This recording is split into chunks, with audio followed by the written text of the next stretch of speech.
Thank you.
Hello, everyone.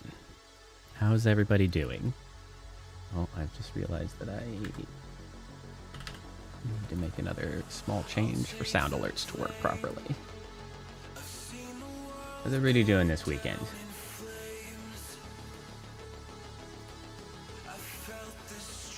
Whitney, Scobalt, good to see both of you. Hello, hello. My weekend is going fine. It's going fine. As I had previously discussed on Thursday, though, my work continues to drive me towards a midlife crisis.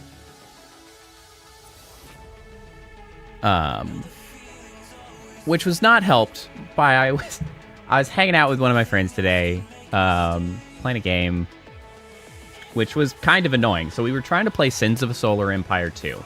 I don't know if anybody's familiar with it. We both like grand space strategy stuff, me and my friend. So we were going to play that. Annoyingly, Sins of a Solar Empire 2, which just came out, has the wildest, like, restriction on it in that you can't play between two systems if one of the systems is on Linux and one of the systems is on Windows. Like, they're considered different versions because I guess the way they simulate and like the way random numbers are generated between those two systems are different. So the simulation will inevitably become desynced, which is bizarre. That has nothing to do with what I'm talking about with a midlife crisis, but that's just what we were trying to do. And then it was like, why is it like that?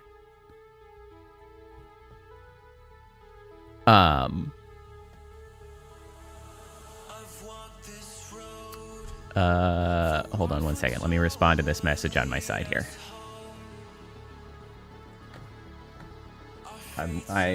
I've been busy today, honestly, is kind of where we're at. I've been busy. So I'm like, I'm putting together all kinds of things. Like,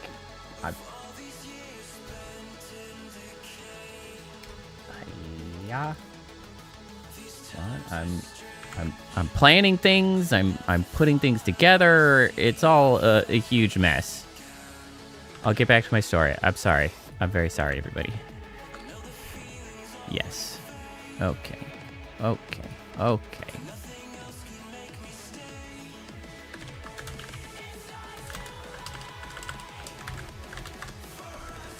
Oh, yes. It's just a busy day.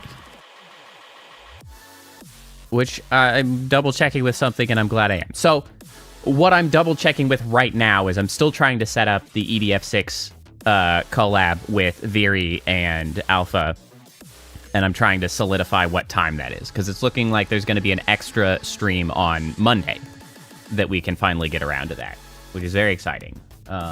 Not a typical day that I stream, but, you know, here we go. But anyway, so I was playing with my friend, and we had previously discussed trying to get a game out. Some sort of game, because we both like games. We both would like to make games. We're both in the software industry. He's a developer. I'm a quality and product person. Blah, blah, blah. And, like, he too is dissatisfied with the state of things. Neither of us are particularly thrilled with the way the tech industry is just like all in on AI and all of this nonsense. Neither of us are very happy about it, and we're both kind of just like, boy, I sure would rather be making something that like people are excited about rather than the bullshit that we have to make currently. And so we have sort of re-entered discussion of like, hey, I don't know, maybe we could actually make games, and maybe we could turn it into an LLC or whatever. And like, it's a whole thing. So I've been ruminating and stewing on ideas for a smaller sort of initial game to put out there, just to like have something, because he's essentially like, if you have a plan for something small, tell me and I will code it. So that's kind of where we're at, is like I have to come up with some plans, which I've already come up with some ideas, and get them to him, and like he will code a game. The issue, of course, is that neither of us are particularly skilled at getting assets together, but we can, like, that's the other task that's on my potential plate, is track down yahoos to like make assets or somehow acquire assets. So like that's been my day. My day was just like kind of a whirlwind of like, I don't know, maybe we could make games instead of the bullshit that we make right now. It's like which both exciting and also kind of scary though, because I'm very risk averse. So it's all a matter of like, how can we manage to do that while doing all of the other things that are in our lives? Because it's interesting to see the similarities between sort of our current trajectories, just because, like, I'm kind of dissatisfied with what I'm doing for my job, so I started doing streaming a lot more, right? Like, I put a lot more effort into getting the content creation thing going, which, you know, not a rip-roaring success, not a failure. We got people here, we're having a good time, but, you know, I'm not making bank. Or anything. Anyway, back to Whitney. I just saw that you had messaged. Have you ever played System Shock? I haven't. I know that it was like, it just relatively recently had come out. Not come out, but had done like a remastered version or something. And I'm pretty sure I added it to my list of games, because I was like, oh, I mean, that just makes perfect sense. So yes, that's on the list. But yeah, so the question, of course, is how I'm going to fit any time in to do that sort of thing while also still trying to do content creation, which, I mean, at this point, I am sort of backing off a little bit of how many story time recordings I'm doing. So I don't know, maybe I'll manage to find extra time to, I don't know, design games. Who the hell knows? Good God. Who knows? But anyway, that is neither here nor there. Mostly just not here right now. So today today I decided to jump in and get Seaweaver's community bit done, because I honestly, if I didn't do it today, I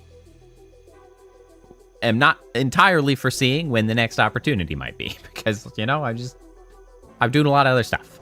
So we're going to get Seaweaver's community bit. I have a plan that came to me the other day, which I will explain in a moment. And then there are 2 particle systems possibly that we might poke about in or tackle. So one of which is well, so the complicated thing, Whitney, is that my role will not likely be directly in the coding, but rather the product planning and potentially the sort of quality evaluation at the end, which is a little bit hard to stream. It's hard to stream product planning. But we'll see. We'll see how it works. At the very least, I will, you know, show off what we've accomplished. That's kind of obvious and would be very helpful if I had a larger audience, but I don't. So we make do. But there are 2 particle systems I want to poke about at. One of which is the subscriber cloud that I had made. There's nothing wrong with that particle system, but it's clumsy to update if I want to keep using it for like more milestones. Because right now it's hard coded in Unity that it produces 400. But there's a way that I can refine how it produces the particles so that it produces them one at a time, but that I can call it directly from Vnyan and then set up Vnyan so that there's essentially a loop that calls it however many times I want. So then I just have to alter a number in Vnyan in order to call it exactly the number of subscribers that I want. So like right now, I could literally sit down and say, hey, give me 423 exactly particles to emulate the number of subscribers I have, or any arbitrary number that I chose. So that's one of them that I want to refine so that I can reuse it more. The other one is setting something up so that I can set up a chat command to pat chatbit, right? So we got chatbit. And if we pat chatbit, I produce, you know, the hearts that are kind of hard to see right now. Right, but that's something that I can do if I can find the right spot. Chatbit, why are you being so belligerent? Like I see that I'm pretty sure I'm poking you, aren't I? Am I not close enough? Well, regardless. You know what I'm talking about. You've all seen it. And so I wanna add the ability for chat to do that, but I need a new way to produce those particles, because right now they're tied to a trigger on my hand. But first and foremost, we got to do our Seaweaver community bit, and then we'll see sort of where that lands us as far as time wise. Now, what are we doing for Seaweaver's bit? So I was having a little bit of a hard time coming up with a plan, largely because right now he's got the model that's relatively low poly, and so there aren't any like really glaring obvious sort of visual cues that can be converted out into something else, because like almost anything I do would be adding more detail rather than sort of extracting detail and then reproducing it in another style. The low poly makes it a little different, or difficult, I should say. So then I forgot about one thing though that he doesn't use in his model, but is a significant representative, which is a ship. He has a ship. And so what we're going to do is get ourselves our orb, and we'll add a flame particle system for, you know, like a beard and hair. And then we're going to stick that orb on a ship, a little ship. And so we're going to tie it into the system that I already have active, which is my two orbiting guys here that rotate around, right? I'm going to utilize this same sort of spot, this orbiting group, and I'm going to tie it onto the opposite side, so it will rotate around the model in the times that this one doesn't when he has the bit active. That's what we're gonna do. And in accordance with that, though, I am going to actually, whenever he uses his bit to bring it on screen, I'm actually going to have it be on for twice as long as everybody else, because everybody else is 15 minutes right now when you do the exclamation bit. Stays for 15 minutes. Seaweaver, I'm going to do 30 minutes, because his will not always be on screen. His will drift past, just as these do. And so it seems only appropriate to allow that to be on screen for longer. Yeah. I think that's going to work. Hey, Kappa. Welcome. Now, do we want it? I think I'm going to put it on the other side of the spark.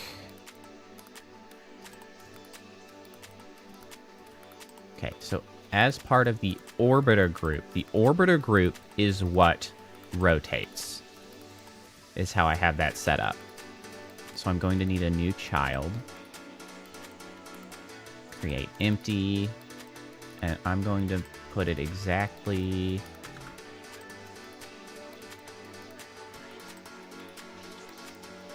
opposite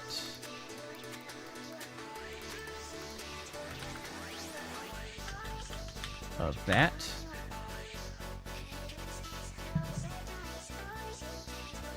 I have not played Immortal Phoenix Rising. You know, that's one of those games that I have looked at several times, but never felt sufficiently motivated to actually pick it up.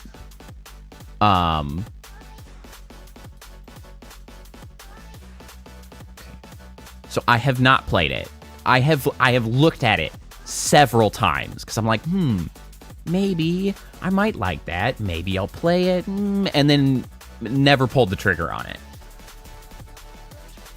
So I have no opinions. I've never seen anybody play it. I've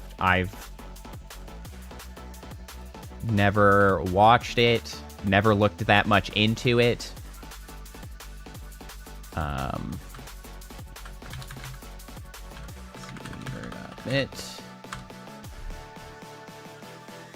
Okay. We gotta go set all our stuff up here. You're giving up on Skyrim? Did something happen in Skyrim, or are you just tired of it? I mean, you have been playing it for a while. There's no shame in being like, I'm done. But did it infuriate you specifically in some capacity, or are you just like, I'm through. I've done enough. That's what happened to me with Skyrim. I never even finished the storyline. I just got to the point where I'm like, I'm satisfied.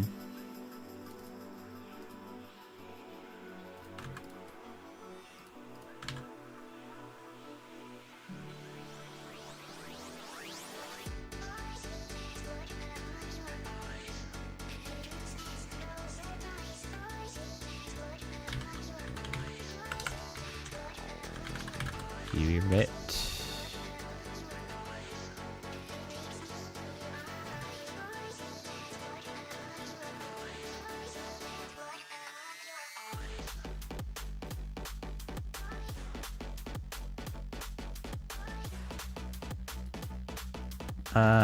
You know what? Honestly, I don't think I really just need the sphere one out of this. Wow, why is this taking so long?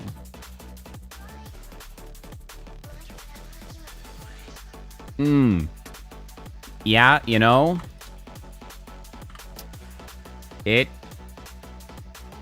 is an old game, and you know what? It kind of shows it.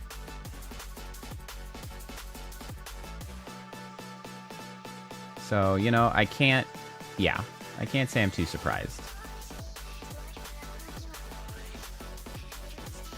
That is that, like, Bethesda vibe.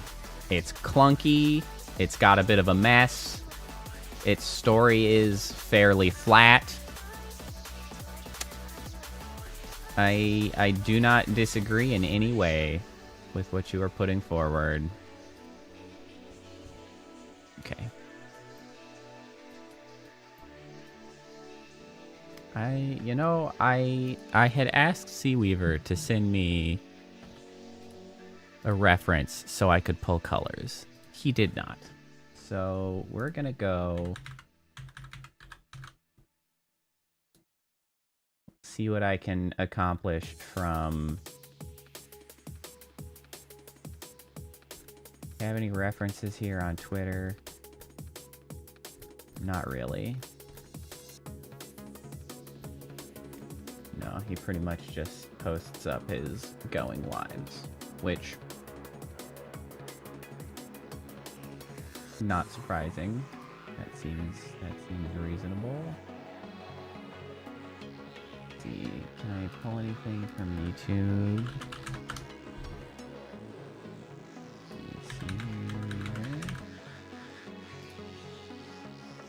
The person. There we go.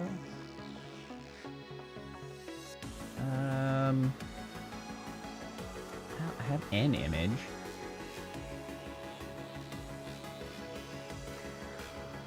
I can work with that.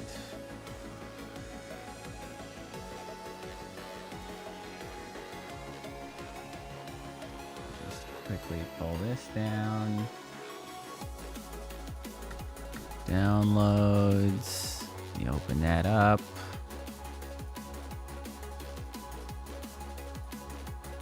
All right. Well, this is what we got here.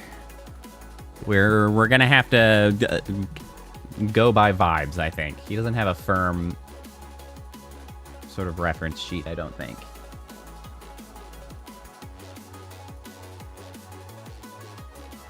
This color is not actually all that far off.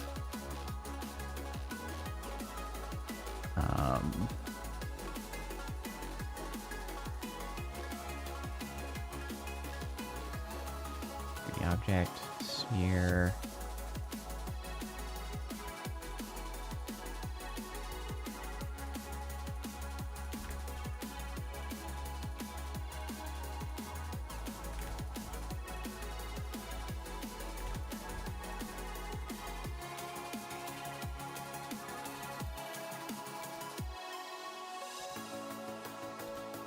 Boy, we're kind of just making it up on the size here. I mean, that's not too far off on size. Maybe we do an 08 here.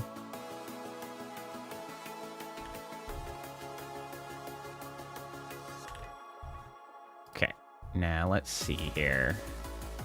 Ah! No, don't randomly move through pictures. Who knows what I've got in here?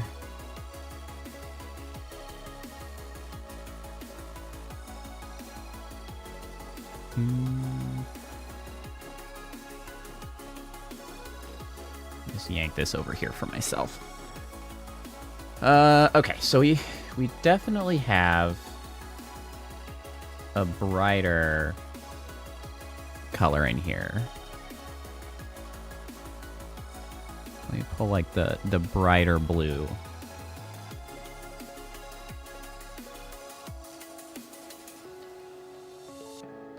And this one, I can get like the sort of darkest blue he has in here.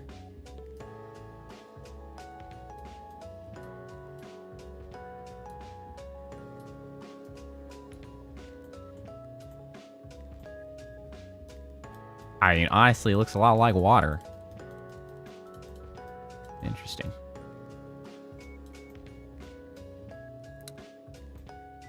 Now, the big challenge is, of course, going to be... That's going that way.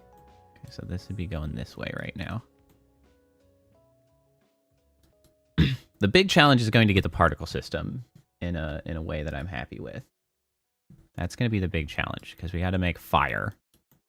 Fire beard, fire hair, Fire feather.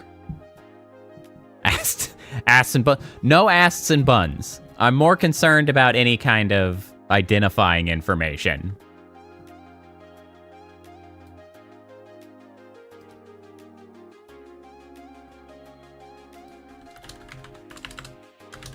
Sorry, I got another message over here.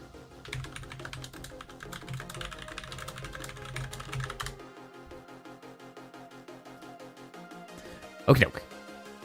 So yeah, the fire particle system. Fortunately, we're gonna have to peruse some of the pre-built stuff because I have some in here that are already set up to produce fire that were, you know, like downloaded pre-made particle systems, and it'll just be a matter of like shifting their color to be a nice blue. So that's something we can accomplish. But first, we need to make ourselves the ship. The sea ship. The Weaver ship.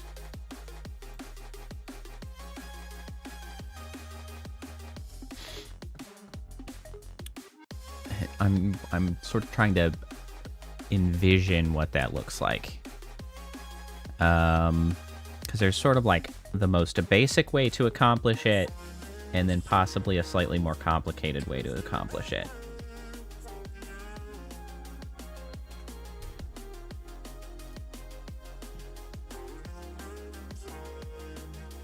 Because one thing that I could do, I could use these.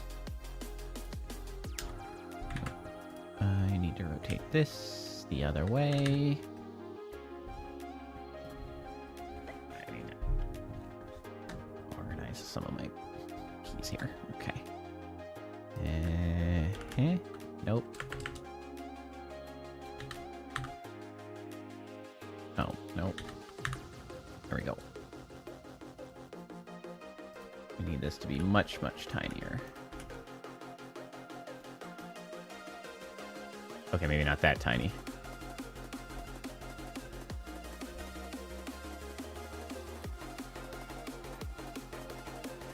Okay, so what does that look like? What do plates like this make?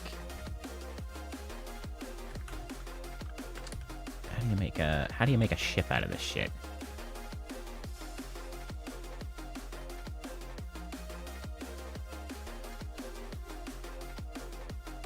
Local. No, actually, we can kind of make these a little bigger.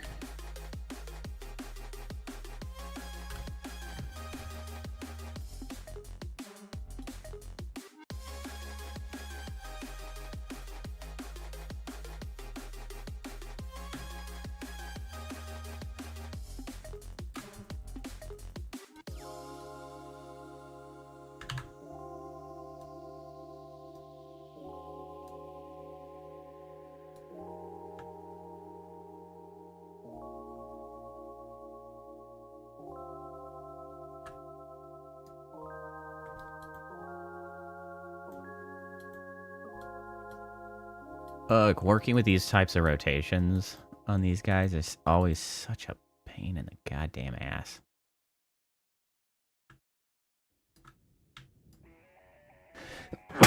Excuse me. I'm dying over here. Why, hello, Sea Weaver. The man of the hour.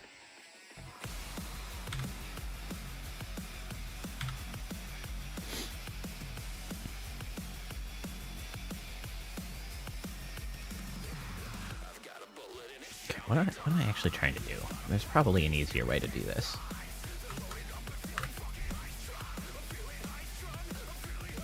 Let's create this as a group.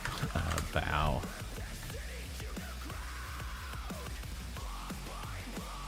Okay, let's move this out here for a second.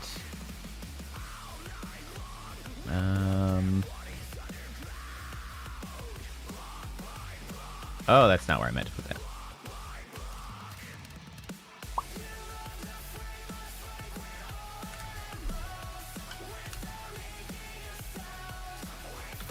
Boop, boop, boop.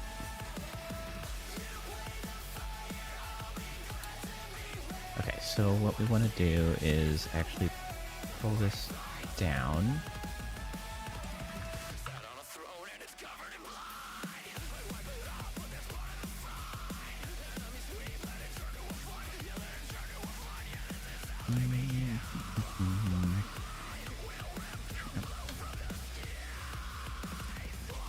I'm doing mental imaging in 3D. I'm trying to friggin' associate how these things need to move.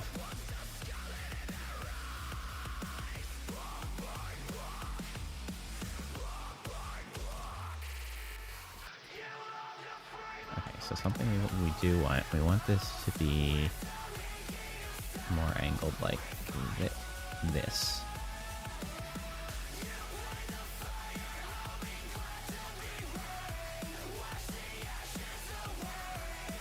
Is that okay? So this is over here. What about 110?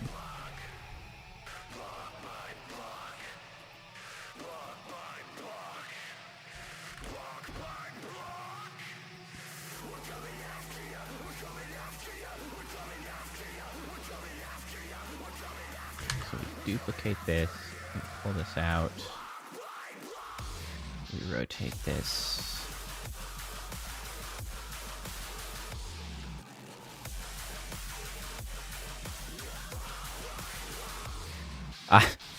You know what? Understandable.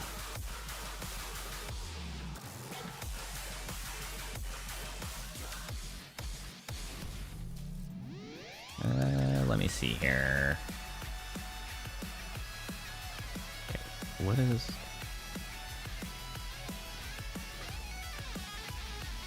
wrong with this positioning? It's ever so slightly incorrect for some reason.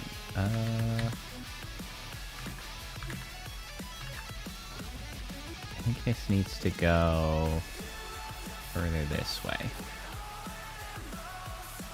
We duplicate, we pull this out, we rotate like so.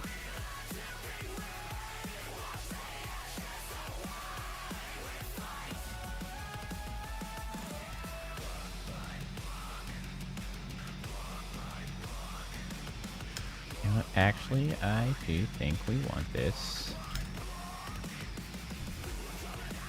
to be more aggressive slow.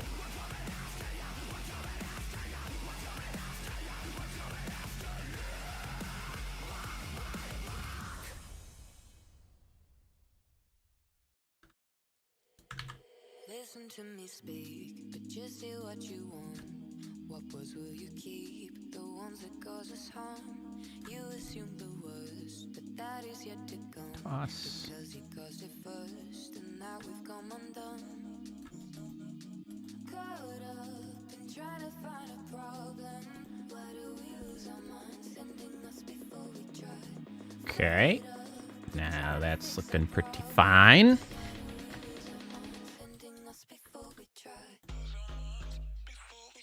Okay, so then we need this one to move.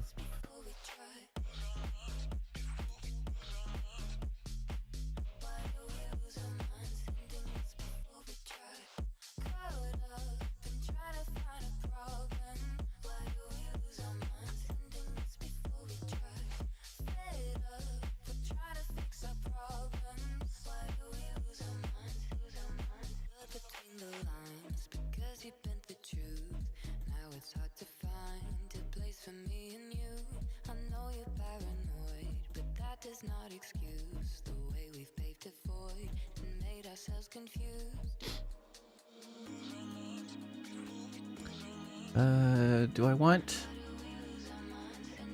I don't know if I actually want that many. I might want this to be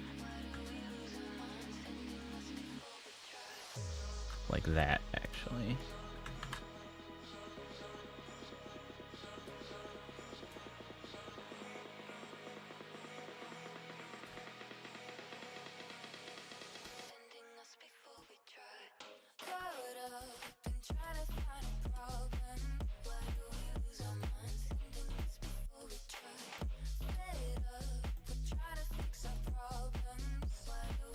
Okay, this guy's gonna definitely have to move up a little bit.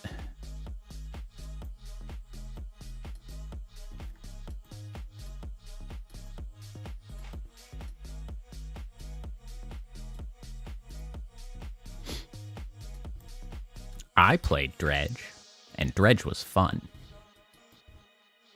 I liked Dredge quite a bit.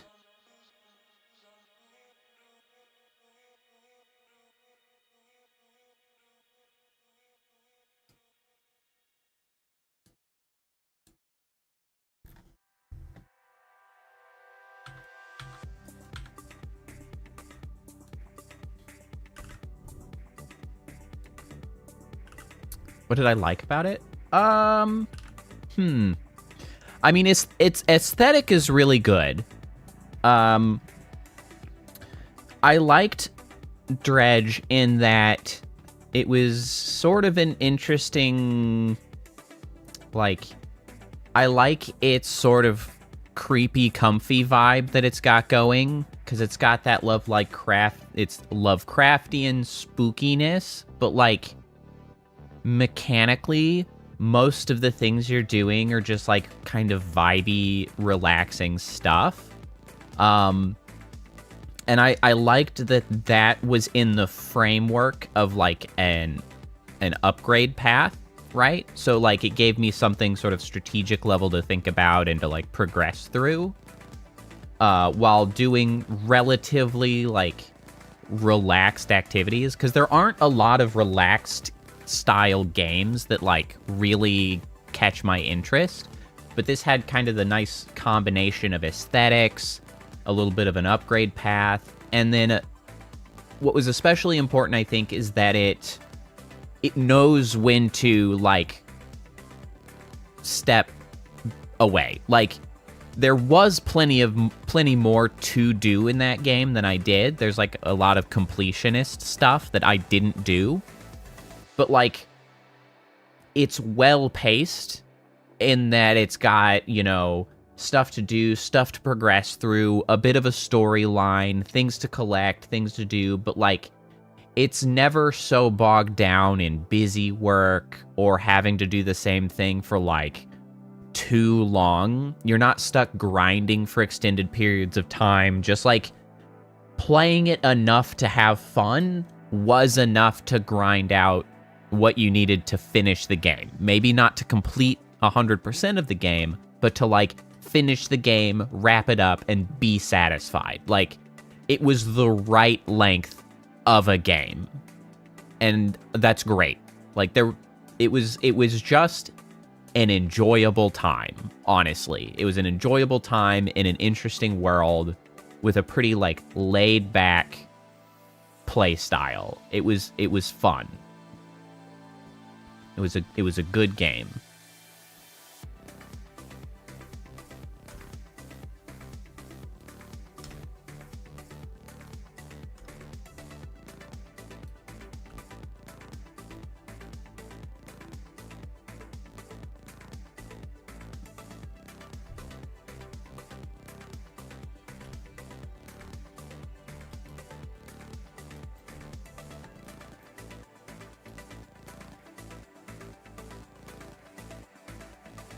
Let me see here.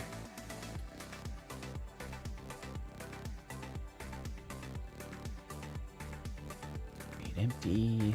This is the stern.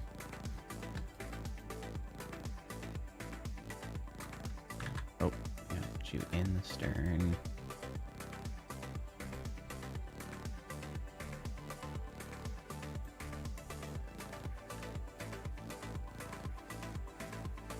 It would be a fantastic, cozy Halloween game.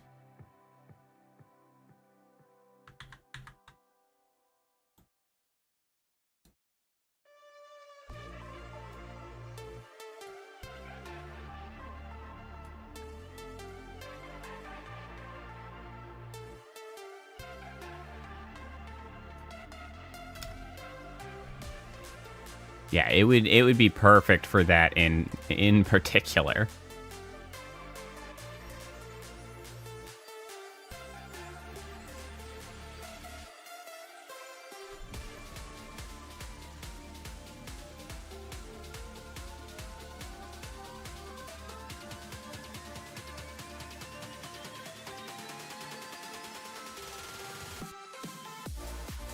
Yeah, Kappa, you'd probably like it for that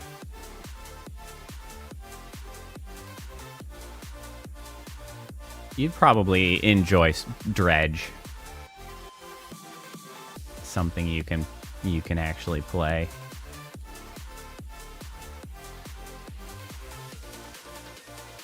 Let me see here. I kind of want this to be longer, I think. Oh, Spirit Fair is something that I have on my list as well. Yeah.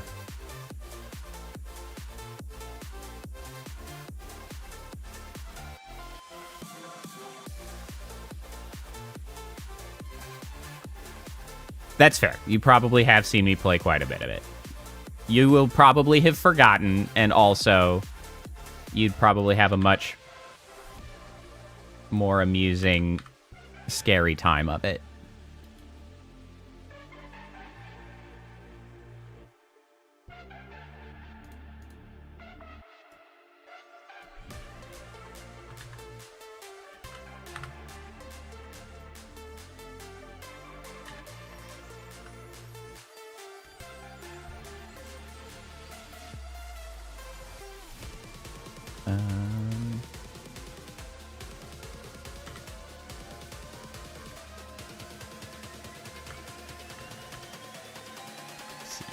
What would this be? This would be minus 70?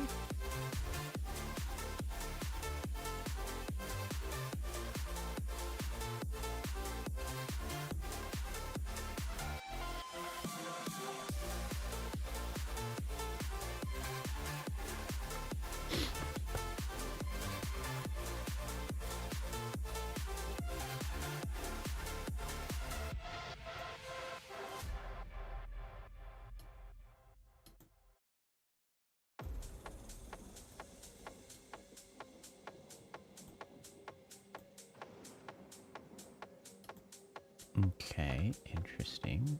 We're getting somewhere.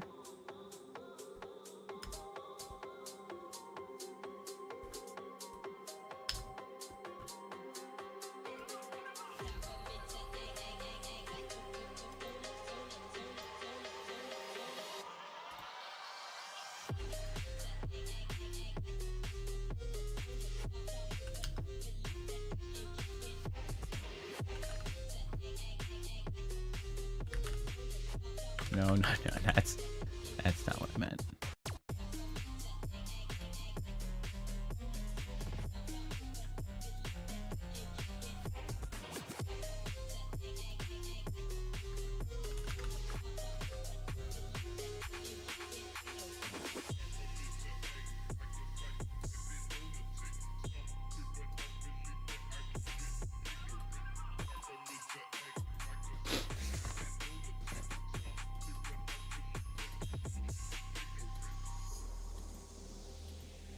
Oh, that's kind of a cool concept.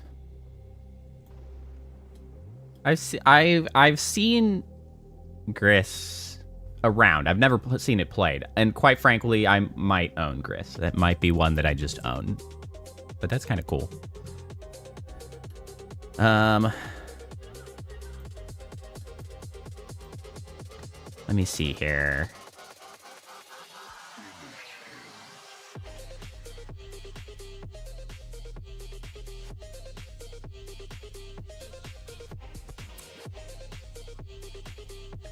Different emotion. Interesting.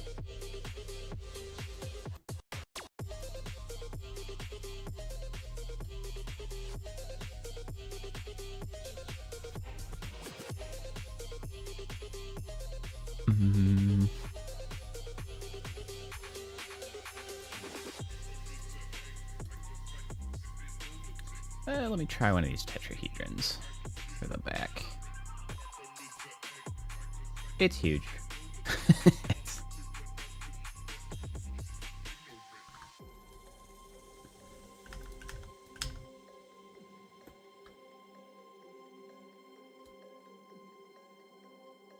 there an orientation of this that makes sense?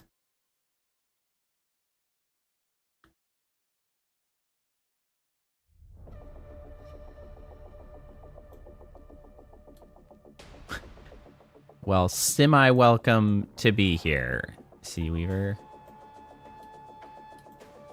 Does that make sense? I don't know if that makes sense. I don't know if I love that.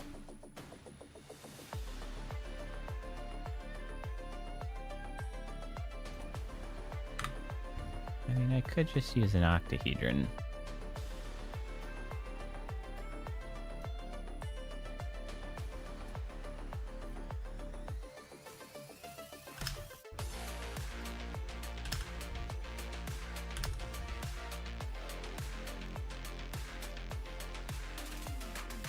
Sense to be a solid octahedron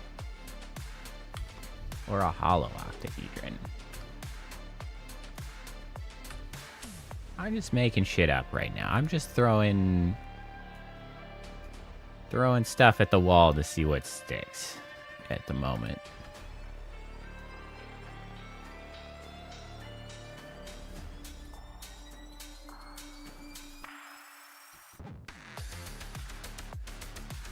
I mean, do I really need anything at the back, actually? I mean, there's usually a cabin at the back, thus I feel like I need some sort of mass back there.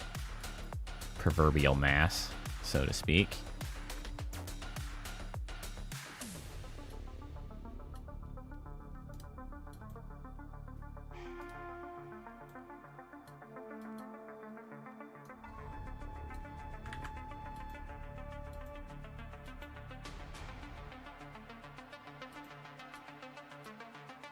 I feel like I should be further out.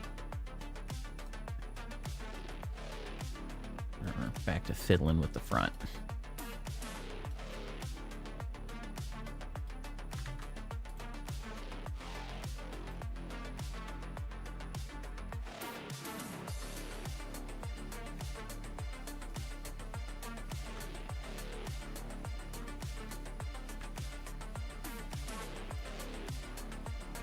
Ooh, wait.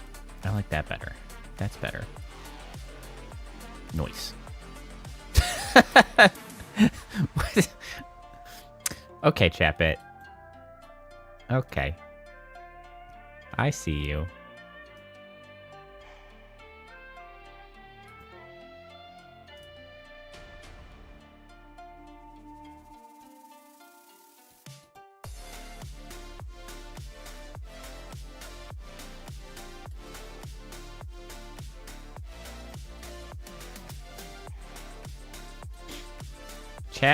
Chapit can be sassy if it wants to.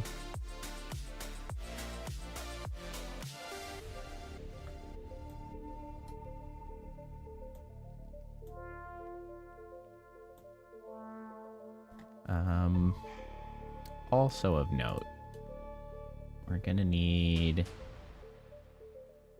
the old cylinder.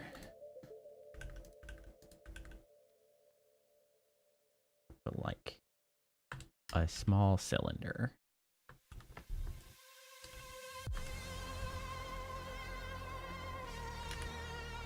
Nope. Nope, not that one. Oh, 3.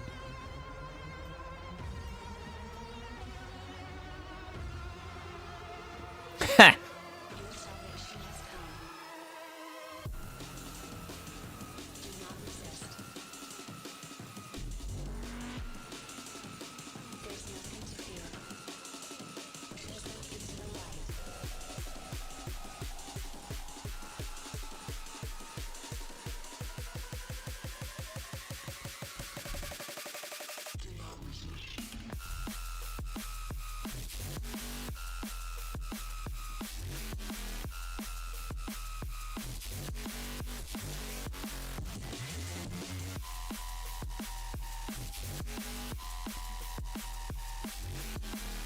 You know what? I don't hate it. I kind of like it. My goofy little poly boat.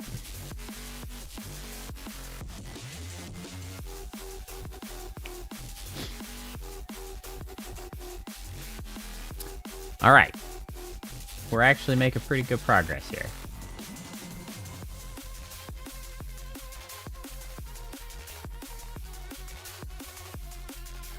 Oh, I should say. That's a thing that's important. Which song is this? Oh, Do Not Resist. This feels like one of the more newer ones. Every once in a while, I keep track of, like, the new stuff that's been added to Monster Cat. It is one of the newer ones.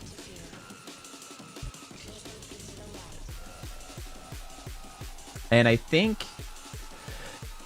excuse me. I don't know what's happening. I think this might...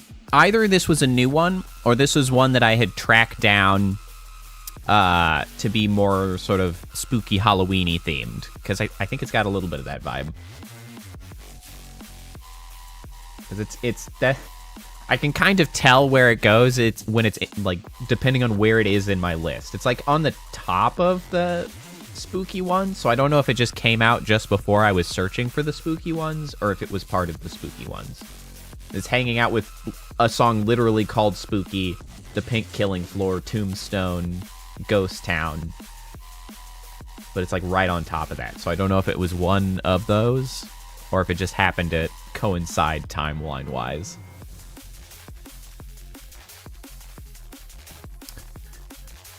Okay, now, let's go find some fire.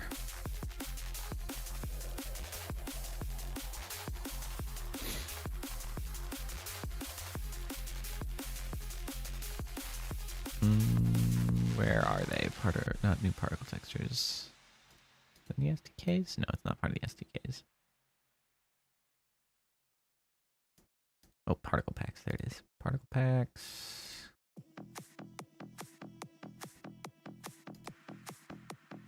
To this one, particle systems, ultimate VFX, demos? No. Scenes. That's the demo.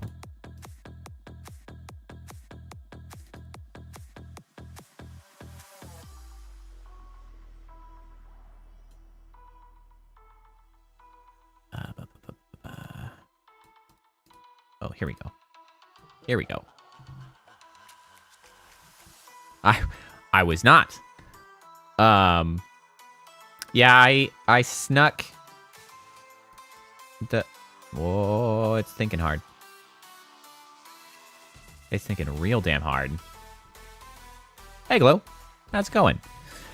The main thing was that I wasn't sure if I didn't do...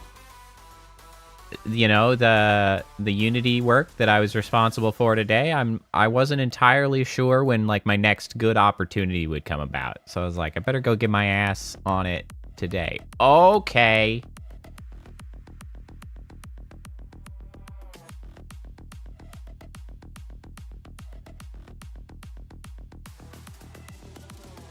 Wow, shockingly, Unity is dragging my system, but not dragging Stream itself, so that's a plus. Ah, you're Boy, a lot of people have done the moving thing lately. What kind of place are you moving to?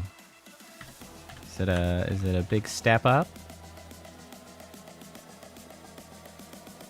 Oh, you were losing frames. Oh, no. Now we're losing a shit ton.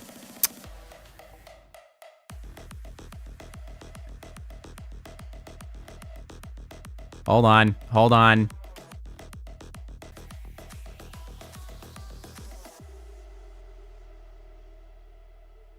I may have realized an issue. I may have realized a slight issue with my plan of actions here. Hey, a condo. Nice. That's awesome. Don't get into too many fights with the homeowners association. They suck. I tell them I hate them. So small problem with me trying to find the pre-made particle systems. I believe it tries to use every amount of horsepower that the computer has to tell you the max frame rate with those particle systems, and I have realized that is not conducive for stream. So I'm not sure what to do about that. I'm a bit at an impasse. Okay, well, let's see here. New plan, I guess. Now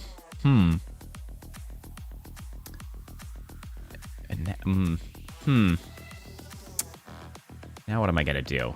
Okay, I guess I'll just go through the prefabs and see what I can find. They're really not named in a useful fashion. Oh god, this is so unuseful. I guess I can search. Fire. What comes up for fire? Oh, it's in all of assets. Hold on. In loop. Just loop. What do we got? Blob fire, campfire, fire, fire dance, fireflies, fire mouse, realistic fire, realistic smoke wisp. Okay, I don't need any of the realistic stuff. So let's pull in the fire. We'll see how that looks. Oh dear lord. Oh dear lord.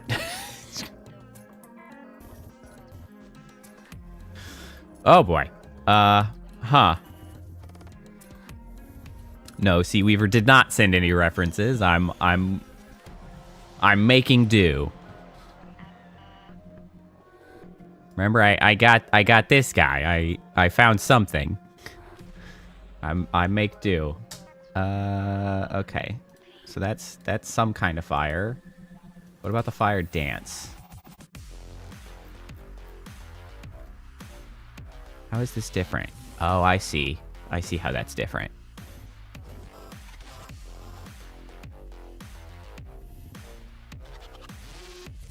Okay, I kind of like that. Okay, okay. Fireflies, fire mouse. Yeah, I can be on fire if I want to. You can't stop me. Smoke wisps fire? No. I don't think smoke wisps fire make any sense. It's very realistic looking. Oh, it is realistic smoke fire wisp.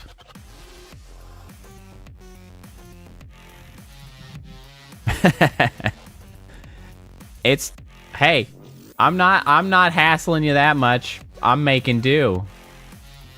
Honestly, the only thing I need is like, or what would be ideal would be to have a color palette. That's honestly what I need. But even without it, we make do. Fireflies. Hold on. That's true. Whitney is hassling you.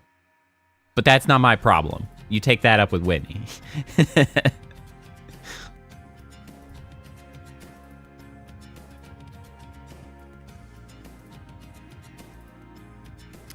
This is feeling like it's... This is oddly enough, actually, I think closest to what I want to accomplish.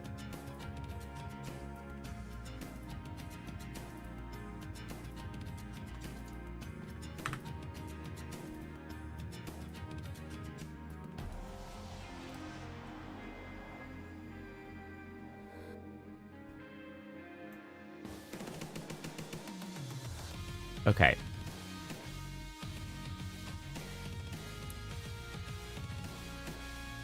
Hey, Priestess. How's it going? Always appreciate you popping in regardless. Okay, let's go ahead and unpack this. We don't need distortion. We don't need twinkle. The particles, I think, are okay. I think I will keep those. the spheres. The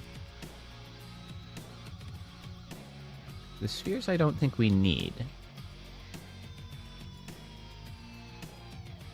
Okay, yeah, that's...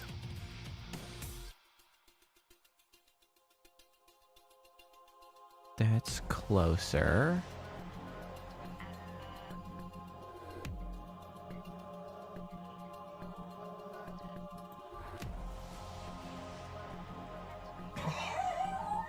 Oh, there goes Doggo coughing it up. Poor Doggo.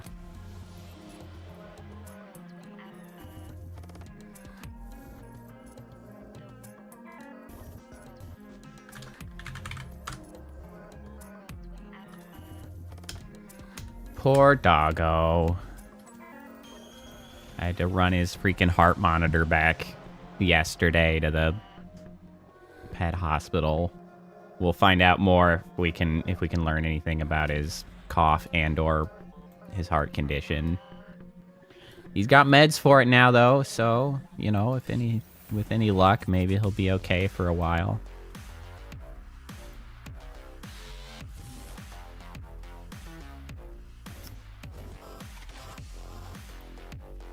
Yes, they are. They're not quite correct yet.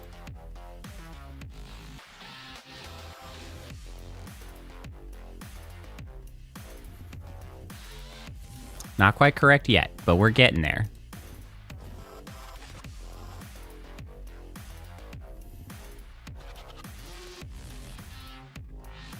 Okay.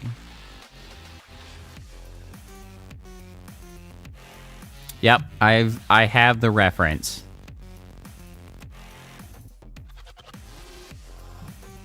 I'm probably going to be putting more color variation into your flames than you have in the model, because I feel like it is most fitting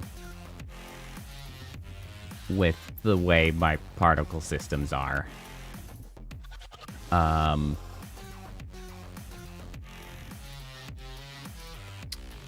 Okay, so let me see how this particle system is set up. Let's take a look here. Let's take a look-see. So we have the spheres. They are being emitted over time. They're being emitted in a sphere. They are being affected by a force over lifetime, so they drift. Yes, that makes sense. What we do not need them to do is to drift specifically up, however. Oh, it's thinking real hard about that one. Oh, it's thinking real hard about that one.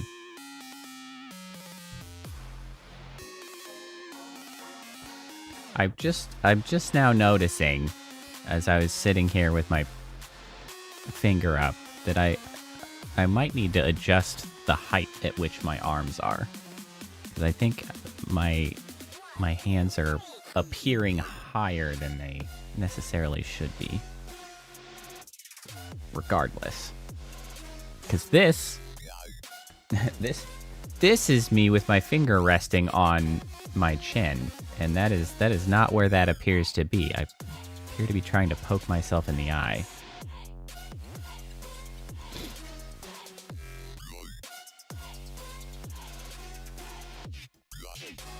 Oh, I did that incorrectly.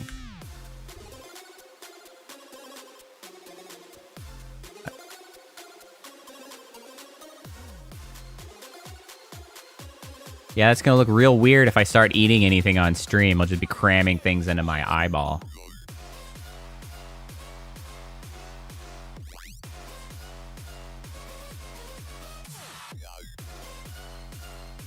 Okay, so they're sort of drifting outward.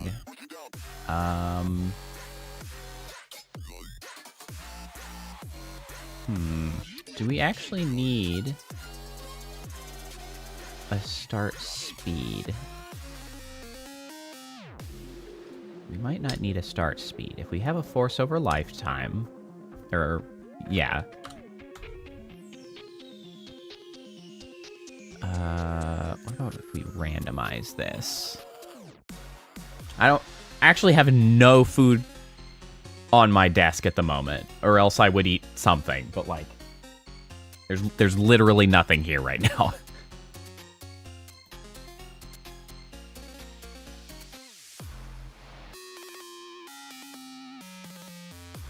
Why are you prone to going...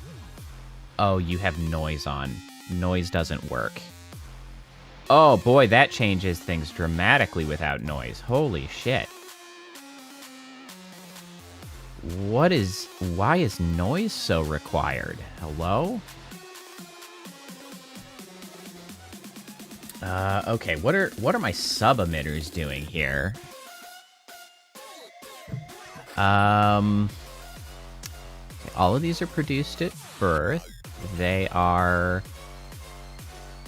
sharing size, size rotation, size. Okay. Size. That's fine. What is leading to these emitting? Okay, a rate over distance. Unsurprising, rate over distance. Okay, I see. So... we don't want the noise. But without the noise, it dramatically reduces their emissions. I don't know why that works that way, actually. That's a very unanticipated reaction.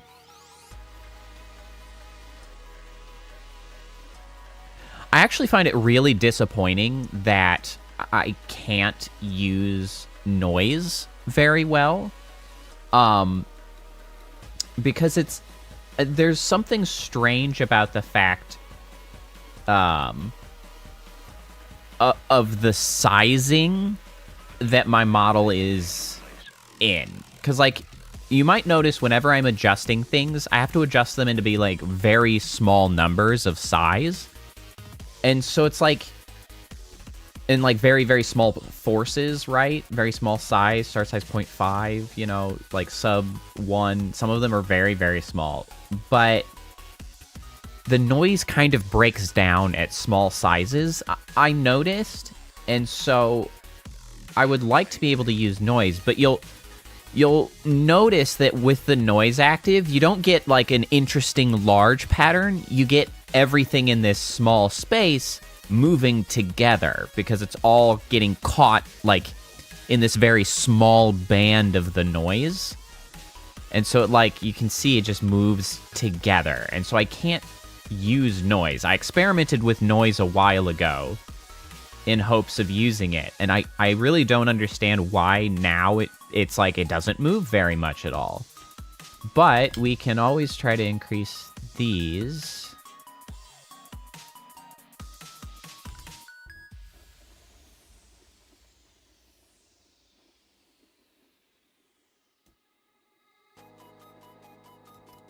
And then stop.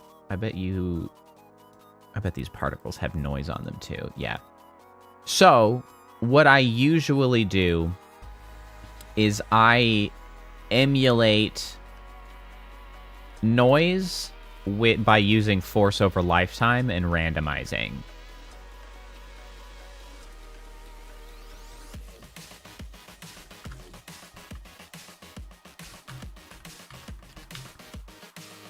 Because that emulates relatively well. It's not quite as interesting. I also don't really know why that was just the Y level.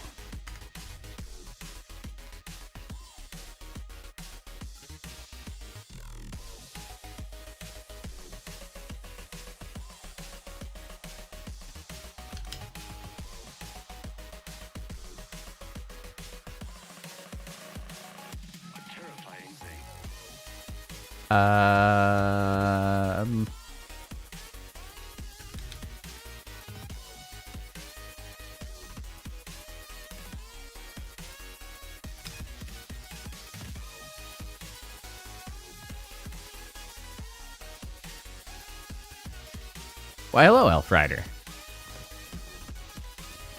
Welcome, welcome. So today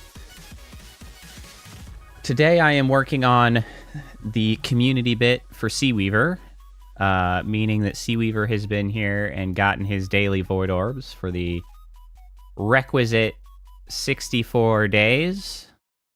And so now we're making his little guy to add to my model. So this is Unity, where I work on my model. Hey, look, there I am. It's me. And so we're working on that currently. I also have a couple other particle-y things to work with and work on, but I'm trying to work this out here first, as it is my contractual obligation, as I have agreed via my various chats. It's true. Seaweaver, I did promise if Seaweaver did a video edit that went off, I would do one. Yeah, there's technically only one person who I know. Fair, Seaweaver. Fair. There's only one person who I made a bit for. Though it's not actually part of the model somewhere. It's amongst the other fan bits, and that was for Moo. Because that was actually the first one I did, as I was sort of experimenting if this like whole idea worked. Like the idea of, can I take other models and make them into, you know, my own style.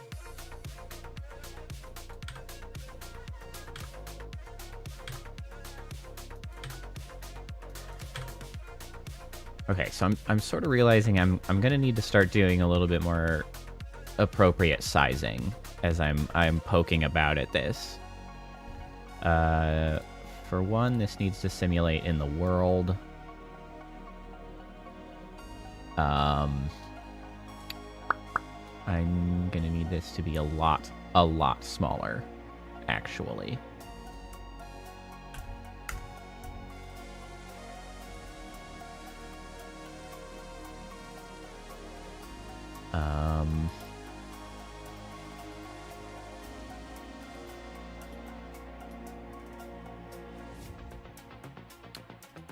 Let's see here, the shape.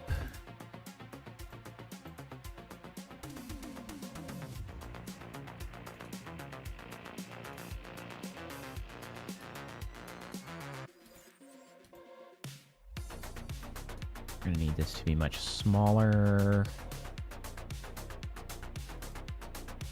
0.1.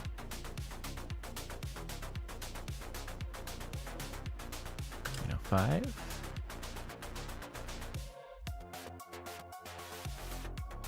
Okay, let's stop this. 0.07. Radius thickness of 0.25. 0.3. That's a little too big, I think. 6.5. There we go.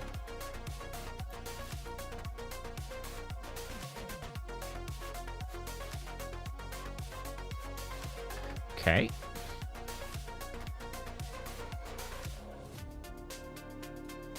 Okay.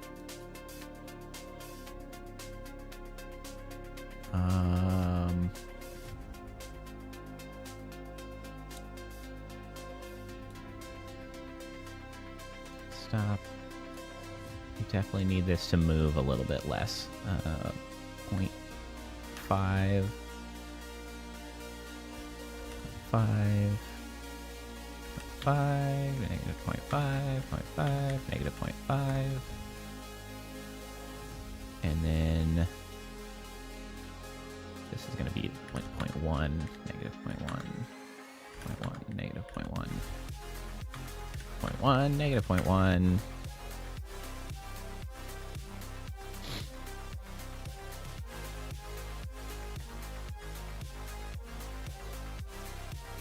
Oh, 7.5.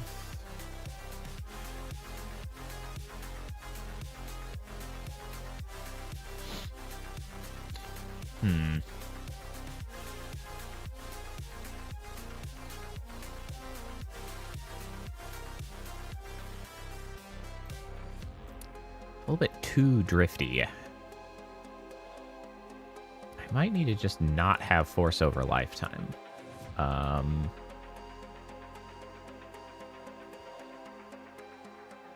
Which, of course, throws this whole thing out of whack, because right now we're getting this rate over distance, which is not going to work.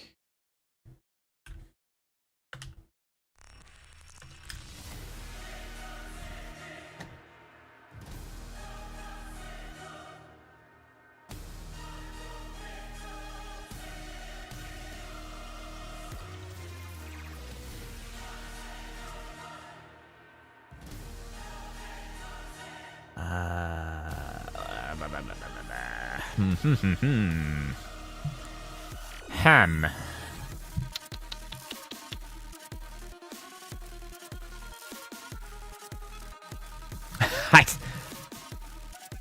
That's all right, Elf Rider.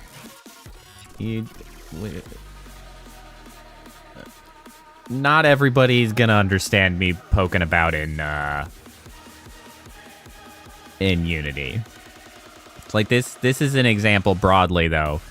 This little guy here is representative of Kappa Red there in chat.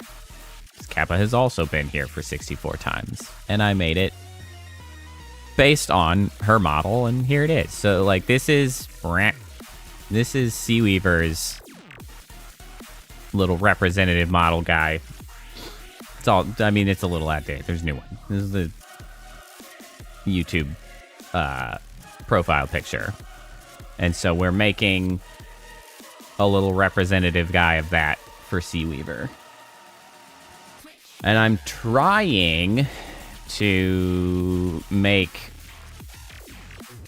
blue fire of some sort, although I haven't been manipulating the color at all. It's just, I'm trying to make fire, and it's not going brilliantly currently.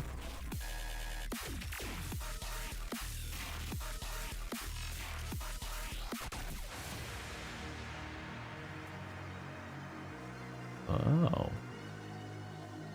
What's going on here? Well, the particle system's sort of an animation.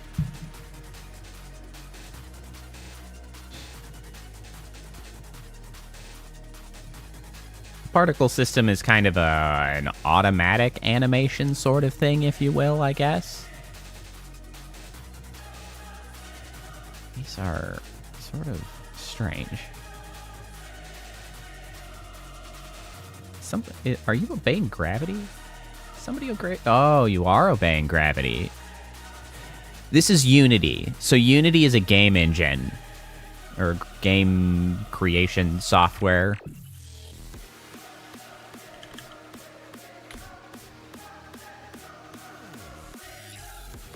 Oh, hold on. Maybe we can do this with gravity.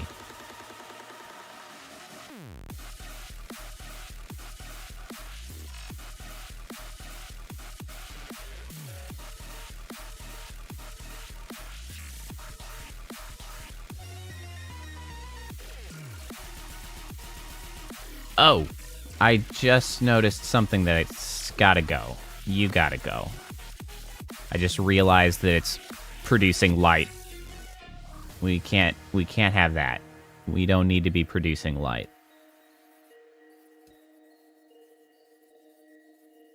Where are these wild colors coming from? What is doing that? Is it the particles? Is it the particles?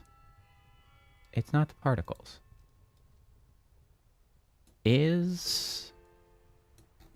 Wait, are they partially baking the colors into the texture? Or in the material, I should say? No, they are not. Where's that color? The animation, if you will be part of the model that can be put on screen at any given point in time. Hold on, where's Priestess's bit? That's a good example. Extra bits, community bits. So, for instance, Priestess's bit up here if I can get my damn logo out of the way. See this up here? That's a bit that has been made in Unity as well, and it's just being played. It is being, you know, rendered at the time of use right up there. So it'll be something like that. It'll be part of the model that I use, you know, every stream here. It'll be kind of like that little drifty guy is the goal with Sea Weavers. It's going to be like that little guy. It'll drift around. Yeah, like a widget.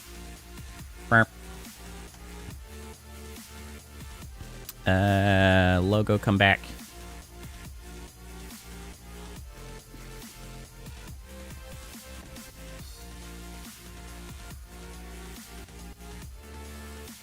Oh, there's color over lifetime? That doesn't apply any new colors.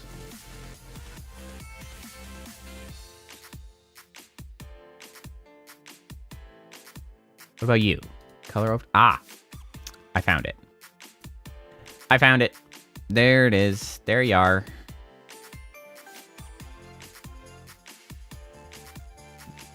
We don't want this. We want this to be like...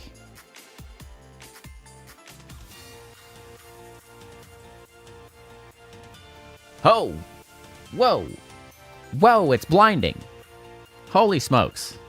What is happening? Why are you so goddamn purple?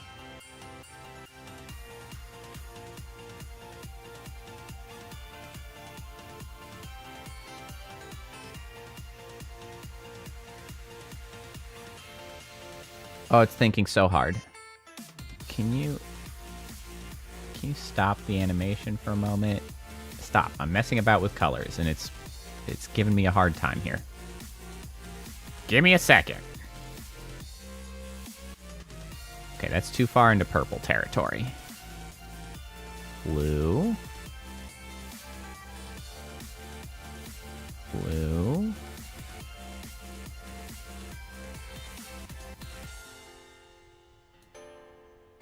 Blue.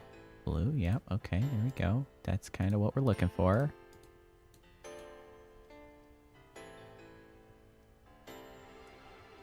Blue.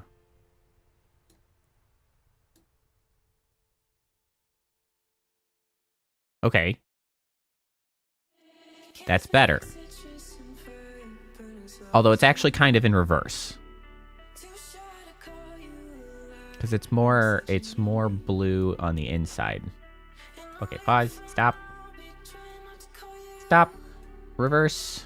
Reverse course. Up here.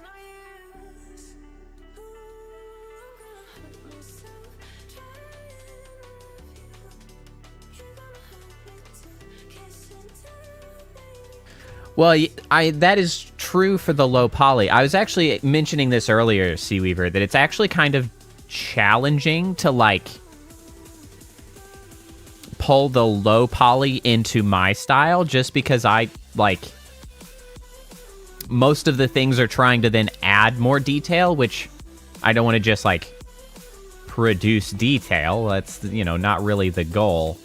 So I'm trying to sort of grasp what I can do in that regard.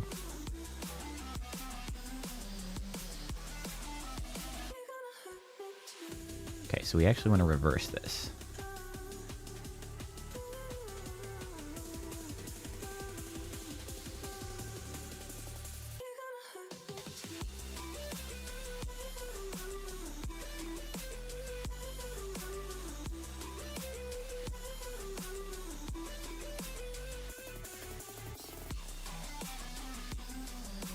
Maybe I gotta do that transition actually a little faster.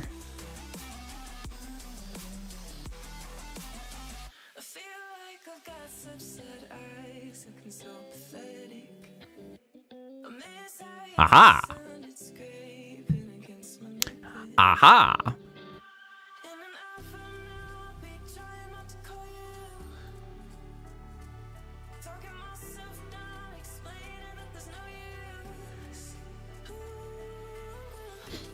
See, now we've got the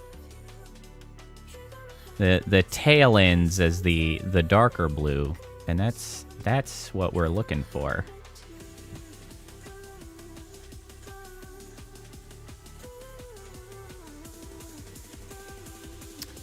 You know, Particles. What exactly are you doing, Particles? Can I tell? I can't really tell, actually.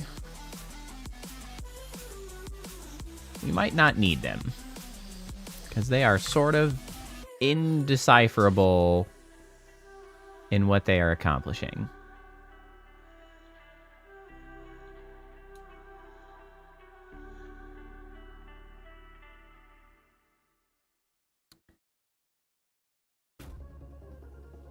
Okay, so give me... Oh, damn it. Let me stop this. And then let me do random between two constants. 0.1, negative 0.1, negative 0.1, negative 0.1. Let me say negative 0.5, because we do... Or not 0.5, 0.05. We still want this to...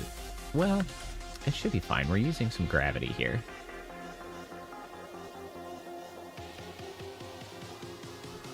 Let's see what happens with this. Can we really see any meaningful difference here?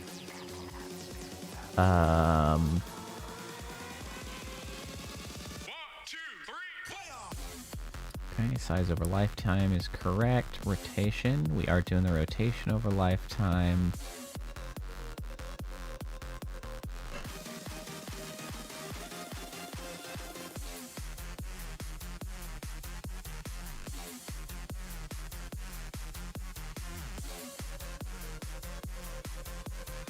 Is this the right emission rate?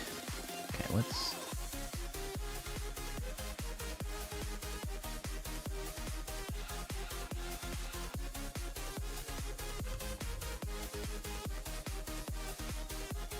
see if we do that.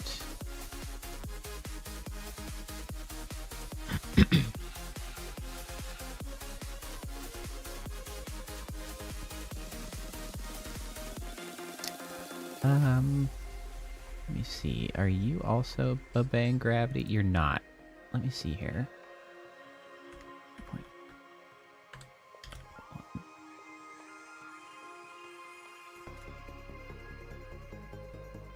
No, that is bizarre. We definitely don't want to do that.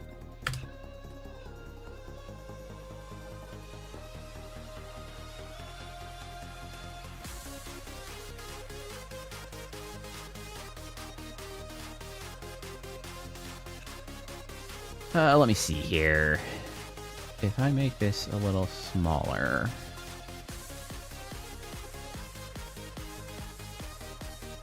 0.05. And then maybe increase the rate again.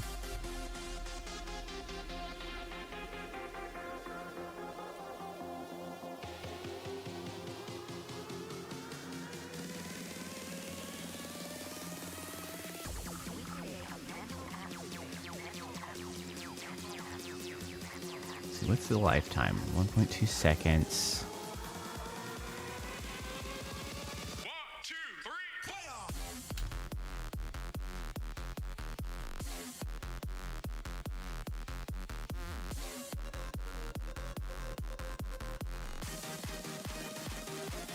Shape. Uh-huh.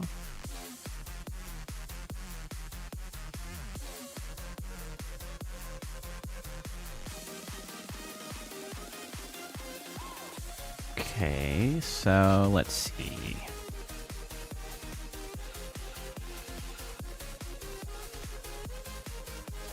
Broadly speaking, this is working okay. I don't dislike this.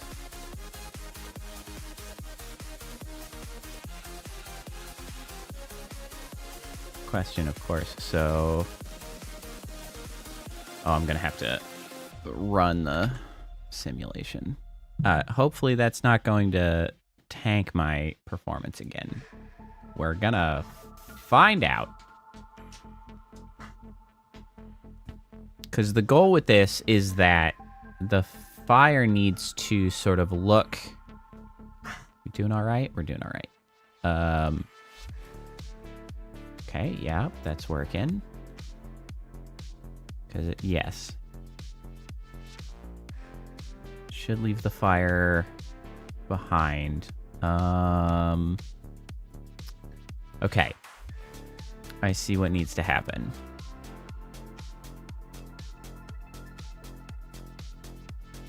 This is very helpful.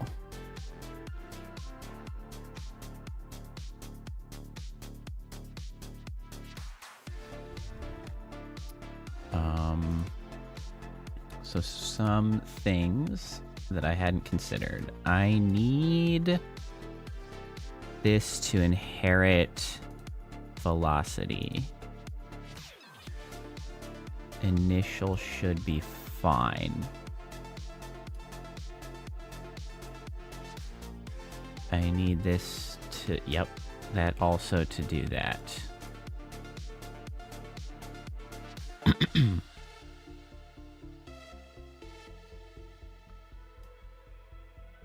Also noticed that that looks a lot less filled out when it's in motion.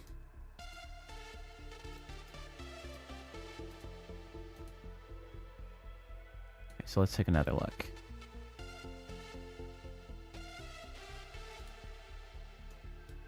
Excuse me. Okay.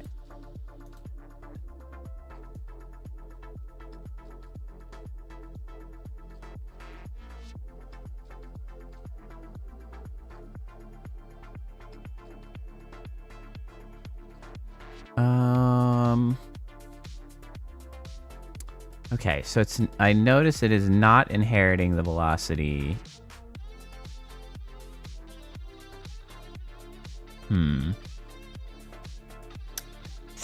Is there literally anything I can do about that? I don't think so. Shit. Yes, there is. No, there's not. Yes. No? Yes. Hold on. Let me take a look. Okay, so if this simulation space is world and this simulation space is local, does that give me the result that I'm expecting? Yes. Yes, it does.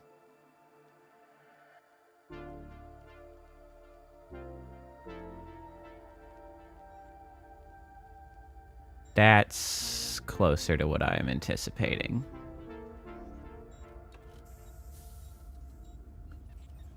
That is correct, Seaweaver. Nothing teaches you better than figuring it out and making mistakes. Yes, that's what we want. Now, it's a little bit difficult. There's simply nothing I can do to make that necessarily look more like hair or a beard. I don't think that that's necessarily something that I will be able to accomplish.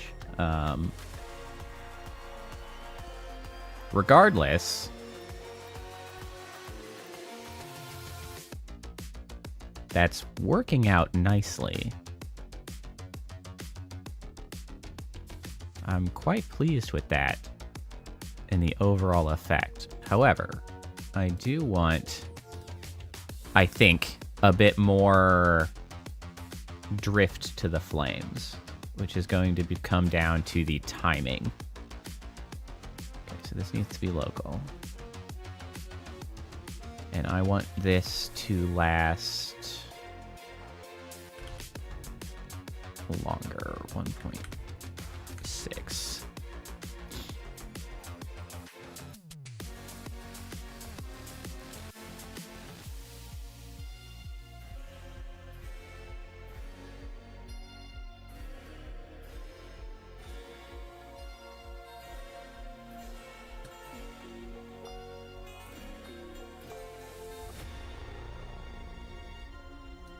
Well, especially when I've condensed you into a sphere, so, you know, like, what? They can only be vaguely at a freaking beard anyway.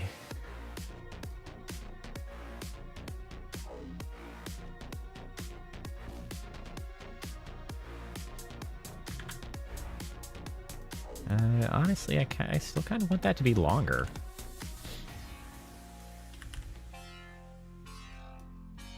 Yeah, now we're talking.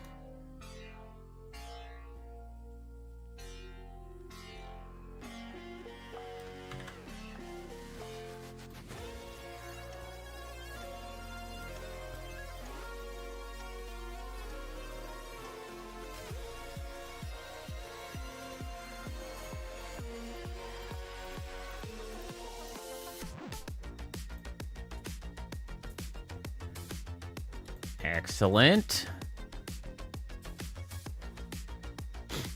Oh. Interesting, Seaweaver. Yeah, I can see that in this one. I can see the blue in there. More on that little image.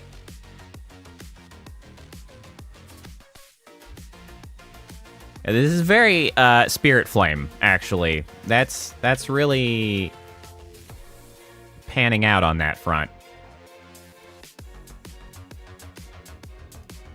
Let me see. Let me go double check the material that I've got in here. Wisp. Because I gotta grab this. Yep, it is not the correct kind of shader. Standard. Let's see what kind of a mess this makes. This needs to be transparent. Oh, lordy. Additive. There you go. Multiply. Two-sided, apply to systems.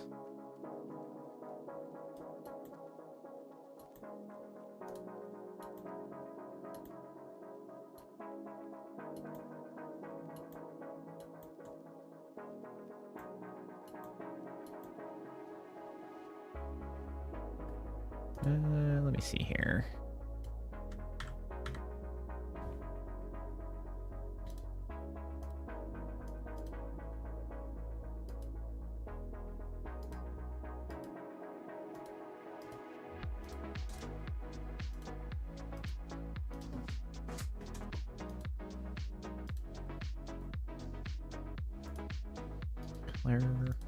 Multiply. We'll do multiply.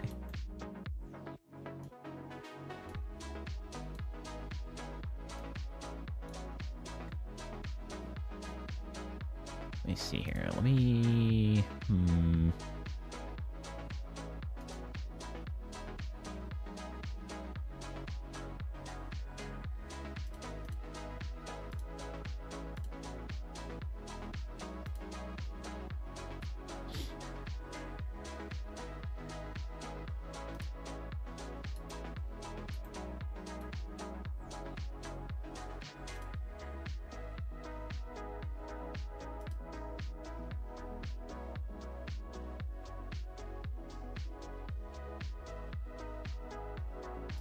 Trick is getting the colors even remotely correct once you're starting to work with this other weird.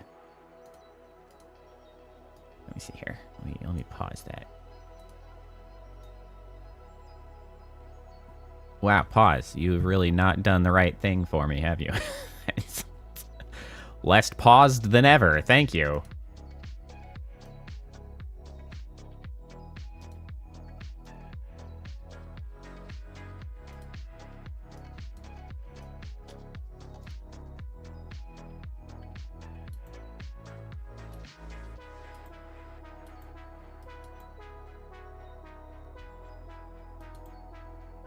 And we'll have to see how that looks once we get it on the rest of the background.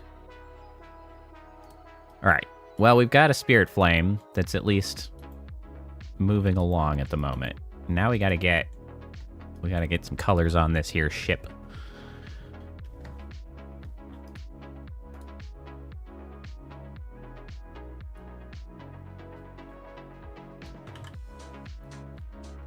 Okie doke. Ba-ba-da-bum-bum.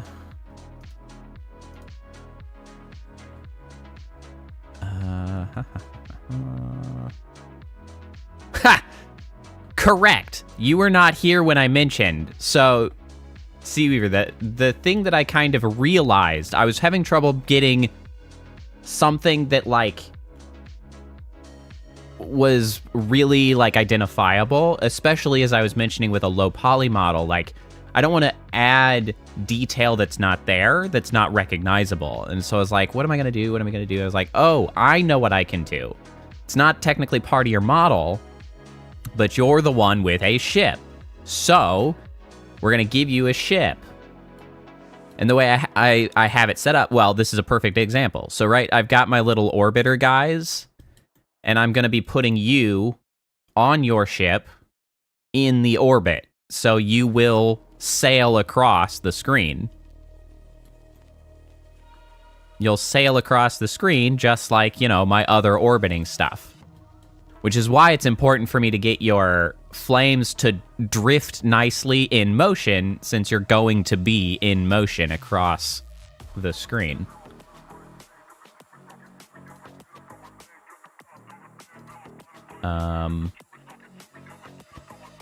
And I you know, I might actually give your...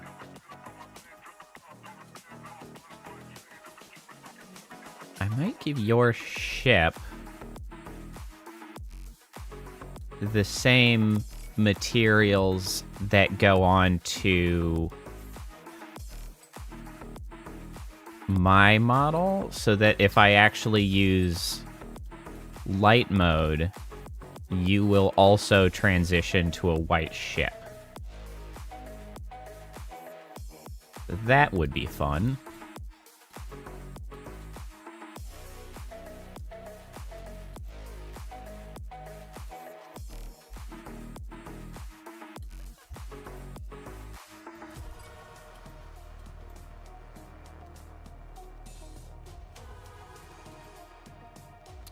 Okay, so then what I'm gonna need is... well, I need to figure out which direction the pulses are gonna go on this. Which way is it? It's up. Okay, so we need a reverse.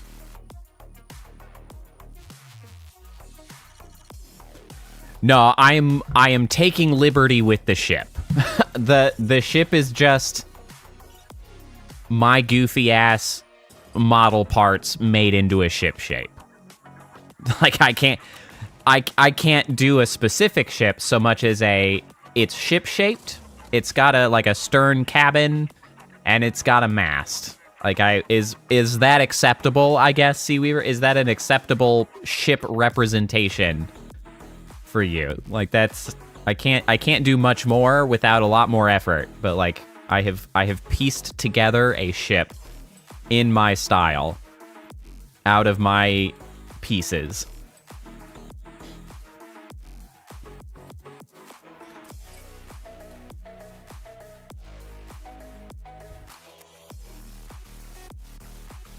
Perfect. Okay, so what we're gonna do is we're gonna bring these guys in to here. And then can we paste? No, we gotta duplicate, don't we? I don't know why it has to be done this way, but it always seems to be the case. We gotta duplicate, and then we gotta drag them into the Seaweaver bit here.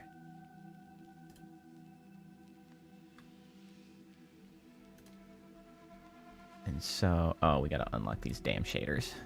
Okay, we unlock the shaders.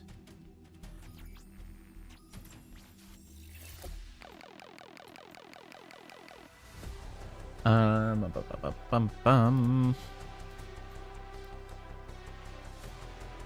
Let me see here. Okay, so I know this is going to be correct. What about the outside, actually? Yes. Yes! They all move in that direction. Oh, what about you? That's not at all what I meant.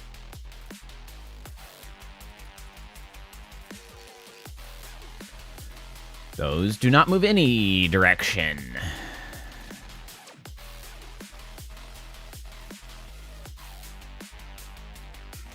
They kind of all light up simultaneously. You know what? Whatever. We can work with that.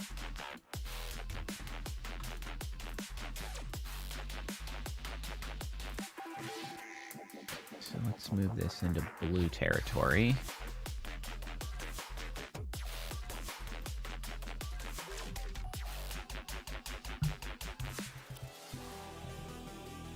But the afterlife could also rainbow? What do you mean by the afterlife exactly? Oh, you know what? Actually, I kind of like that.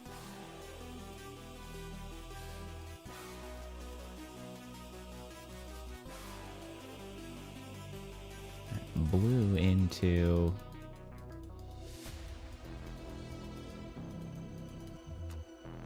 Oh, that's the name. Well, yes, actually. The ship will rainbow. The afterlife being the name of the ship. Yeah. If the model rainbows, the ship's going too. The ship's going gay.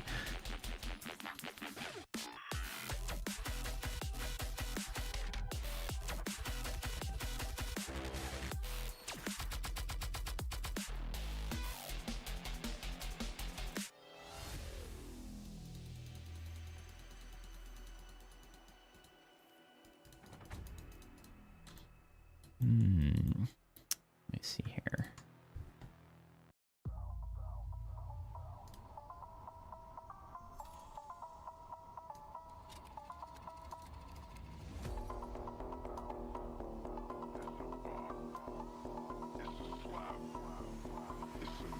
Like so.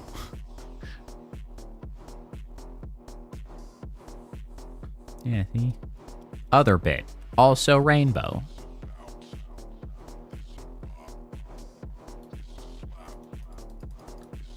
No, that's just like full white.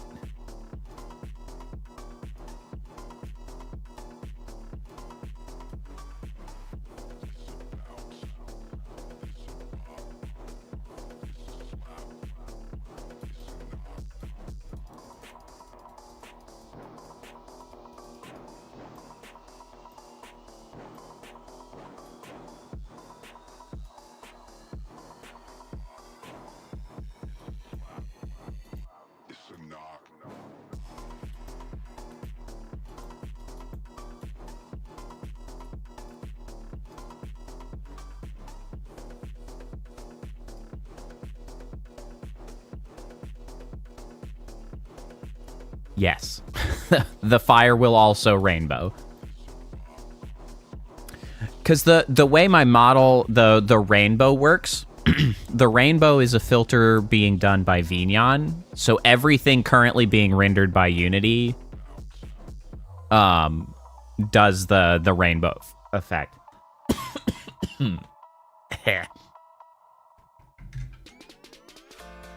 The only things that escape are ones that have, like, no saturation to work with whatsoever, like, no coloring. Like, Priestess's bit gets away with the, not being rainbowed or anything, because Priestess is just, like, straight up pure white, gray, and black, so...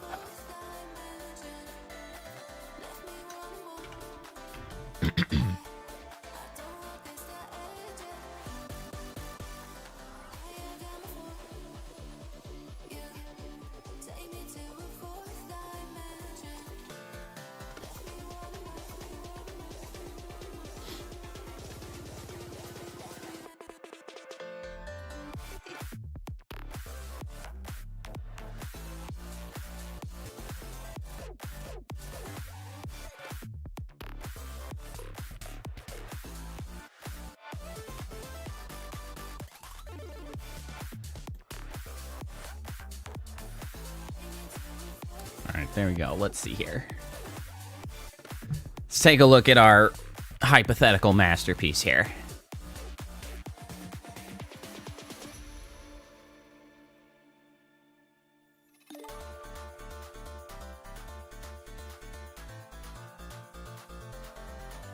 We'll essentially be sailing our way across the model as such. I wonder...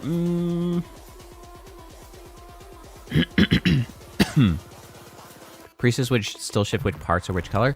She has no colors. That's the only reason that she gets away with it. She has absolutely no colors on her bit, so she doesn't shift in any way. She is just white, gray, and black. The only thing she would be technically affected by would be inverse. She would be affected by inverse, which would make her kind of dark and terrifying. But that's kind of it.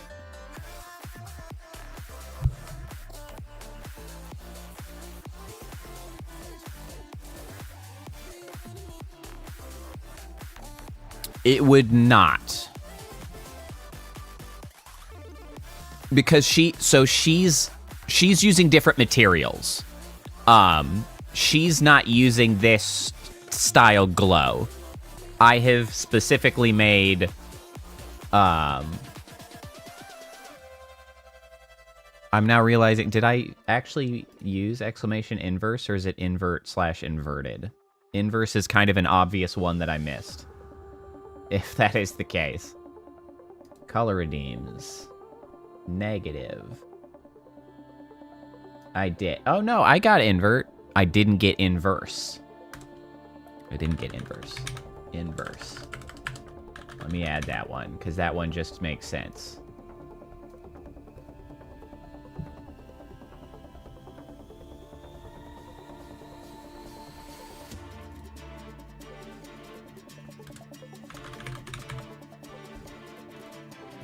Let's fix those guys. Yeah, there it is. There it is. I don't know if that actually got you. No, there it is.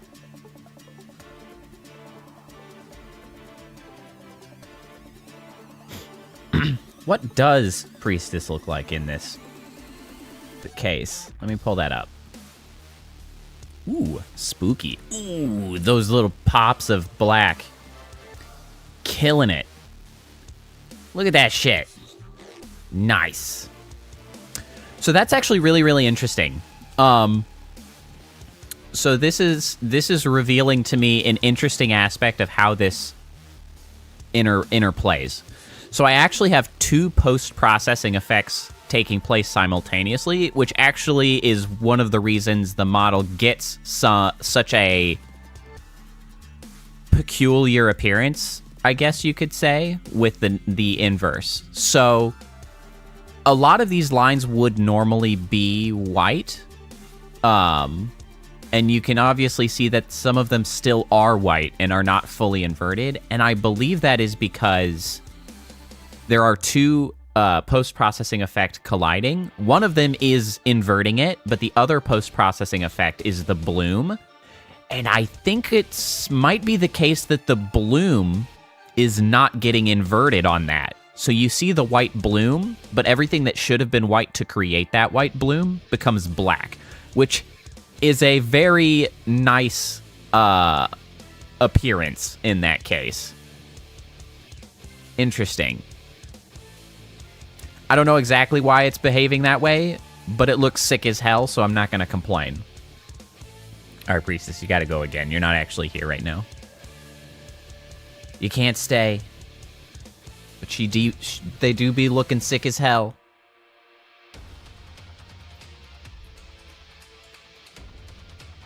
Okay. I think we have ourselves a viable Sea Weaver bit. Okay, so now if I recall correctly, yes. Community bits. I just leave all of them off. Yes, I do. I'm going to just create an empty here. Weaver bit located in orbiting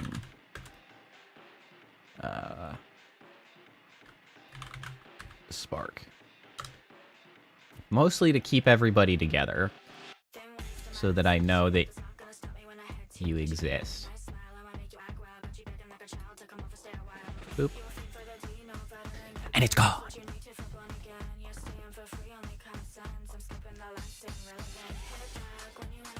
You see, Kappa, that's exactly what it's going to do. And I'm essentially cheating so that I don't have to make a new animation for it. It's actually going to tag along with the Spark style, the one that's up there right now, the one at the top. It's actually on. So there are two orbiting armatures that I've got. So see these two here? These are labeled orbiter groups. And I have pre-existing passive animations that just rotate those constantly. On one of them is the garbage collector, on the other is the spark. And so I have positioned Seaweaver's bit on the same armature as the spark, but on the opposite side. So you can see here's the spark, and then on this side we have Seaweaver. So he will be on screen whenever this guy is not, essentially. He's back here. But he'll be working on the same mechanism so that I don't actually have to reanimate anything. It's just going to... I'll leave the reanimation to Seaweaver, and I'm just going to use the animations that I've already done. Alright, so now let's yank up this bad boy. This is Vnyan. We're gonna wrangle. We have the community bit node graph here.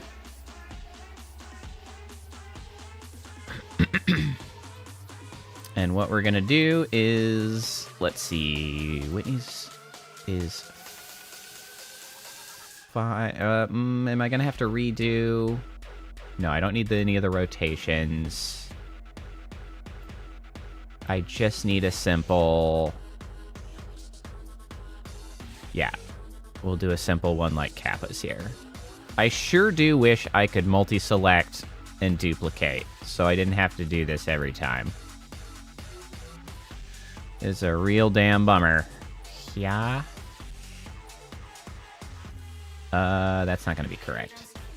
Duplicate, because it's not a prop this time. Duplicate. Duplicate.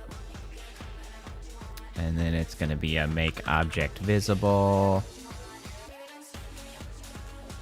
Object visibility. Ah.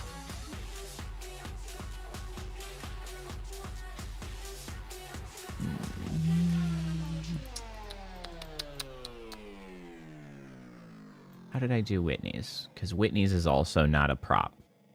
I had to add the extra clock, though, to make it rotate. Bit, active filter, parameter, set visibility. Filtering on the active, right? Filtering on the active.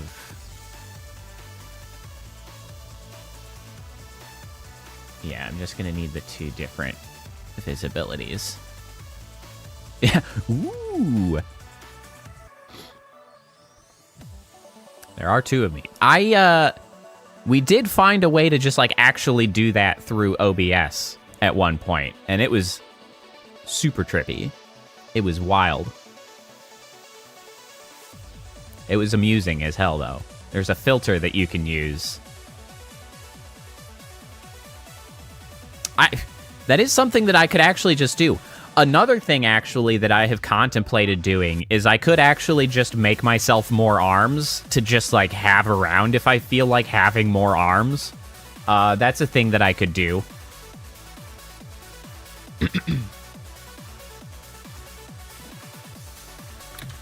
C Weaver. Parameter filter. C Weaver bit active. WebSocket, C Weaver bit. I can make as many as I want. I can put them wherever I want, actually.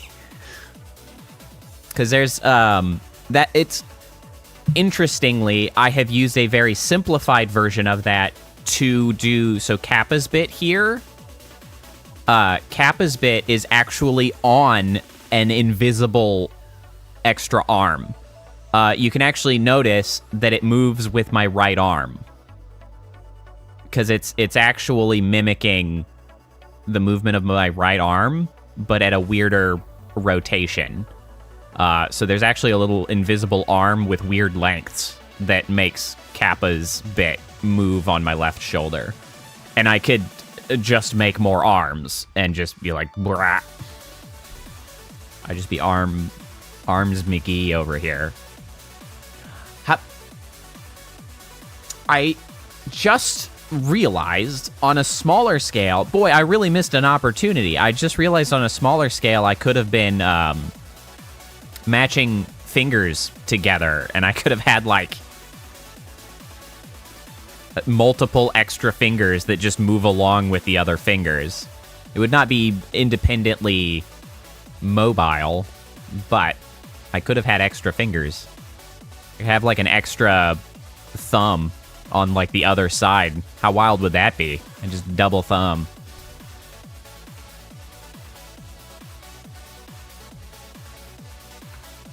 I can still do that. It's really just that I just redid my hands is kind of the thing.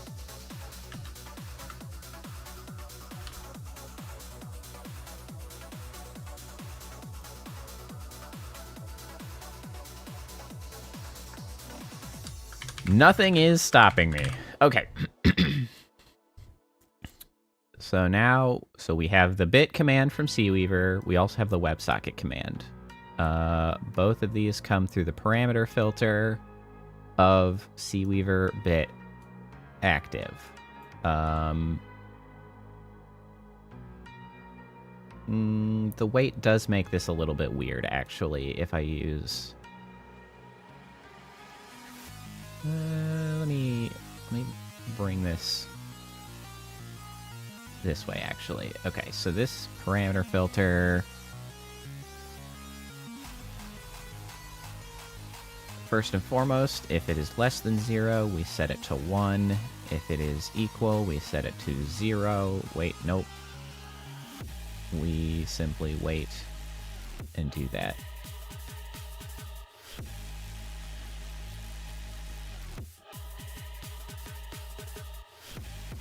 So we do this, we set it to active, which is going to be named cweaver.bit, cweaver.bit,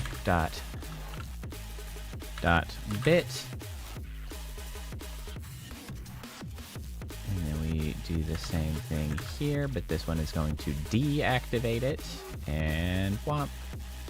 And then here, we are going to set a...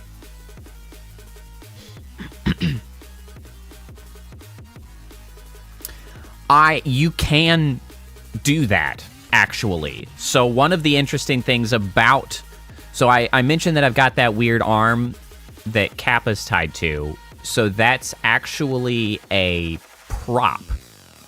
It is not actually part of the model directly. It's part of a prop in Vnyan. And that prop can be tied to different locations. So I can make arms that tie to... That I can then connect to the camera so that it's always on.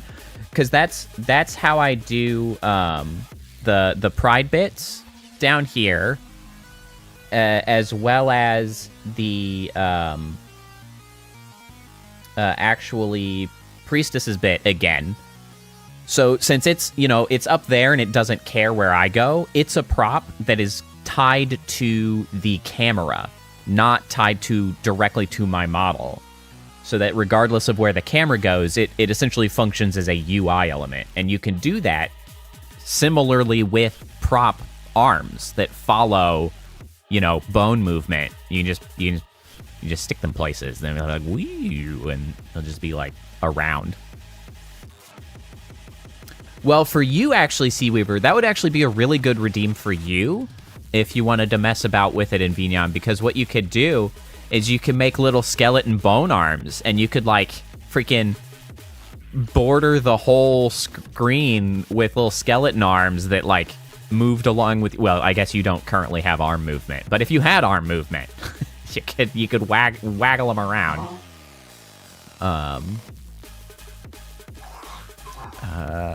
Cycle is what I want, right? Oh. Who's the next valid output set after each signal? Yeah, okay, this is what I want. And we got up.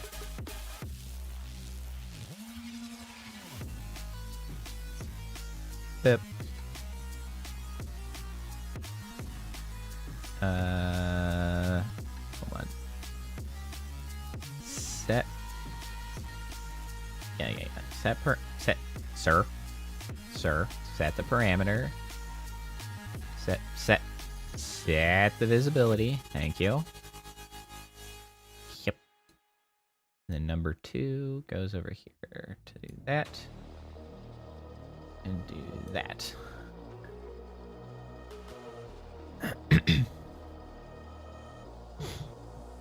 Yeah. Well, once you're there, you can have all your fingies and arms that are just lying about. You can make them move all over the place. Won't that be fun? Okay, well, while I am here, let me pop open my Stream Deck and add my command here. Hup.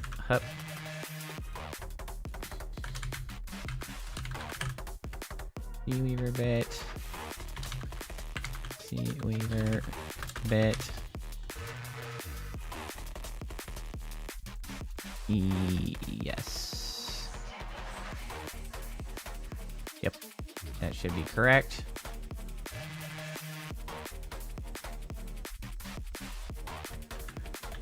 Save. It is disabled by default. This is now version 49 of the model.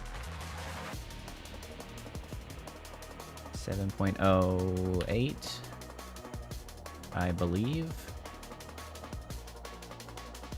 BFS SDK. Export. Test file.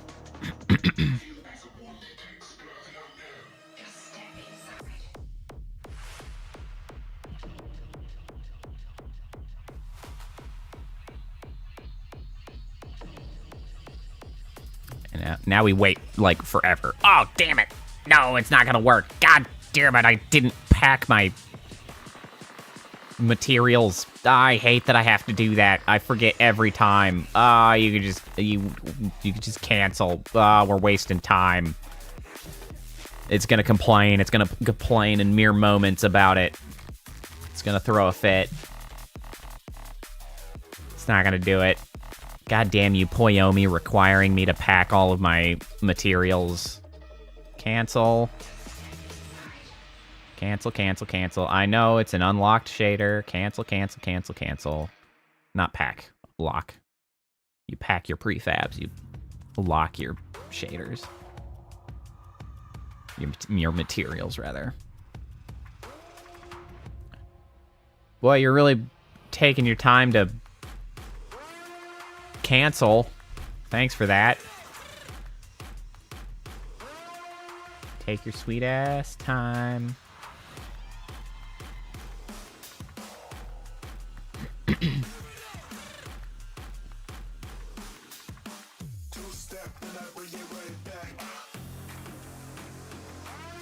Go ahead. Thank you. Lock in optimized shaders. Thanks, bro.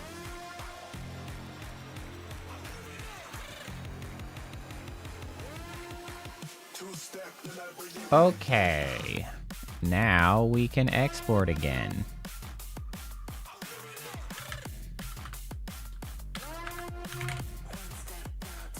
Save.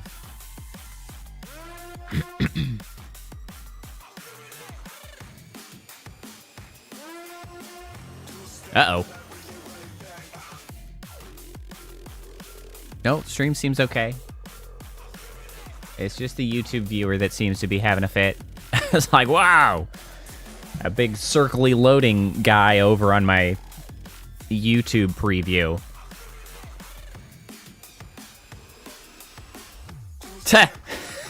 What did they have to say about that?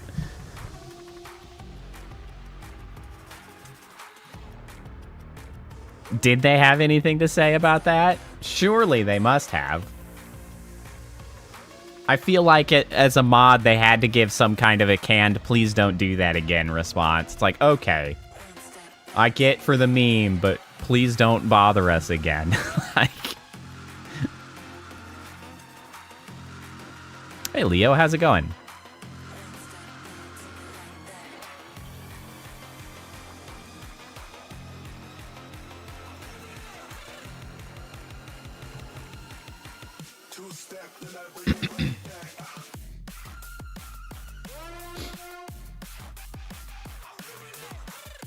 It takes so much longer to export my model when I'm on stream. So much of my processing power is being used by other things. Yeah, that's pretty much what I expected. School starts in 2 weeks. Are you looking forward to that at all, or are you just dreading it?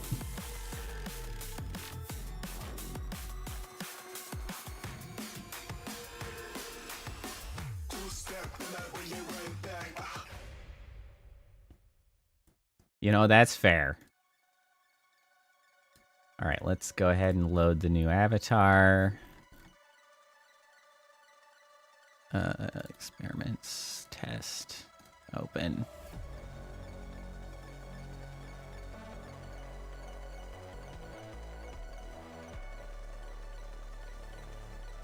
It's taking it. It's taking it. Hot second. Oh, I forgot I'm gonna have to get rid of that each time because I automatically load them. School, you know, fair. Fair.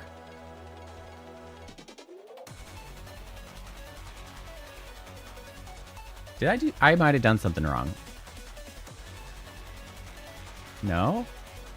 No, I didn't. Where's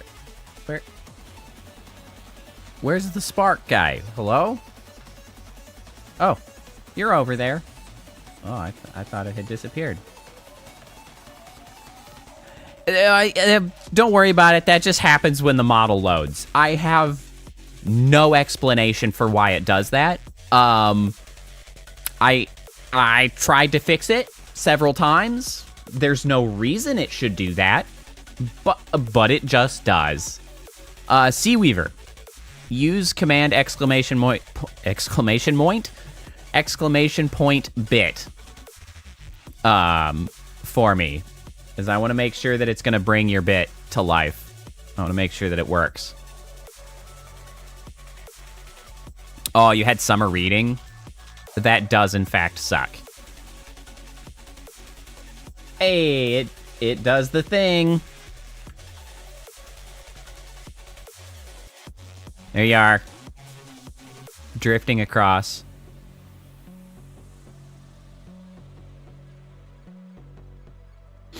We got him.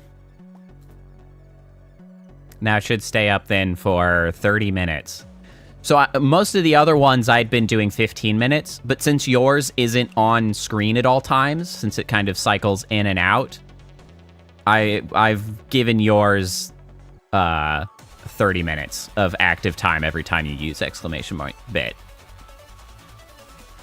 So yeah, it's just doing the rotations. You can see how I've got it set to, you know, rotate on the opposite side of the pendulum. You know, I'm pointing as though you can see here.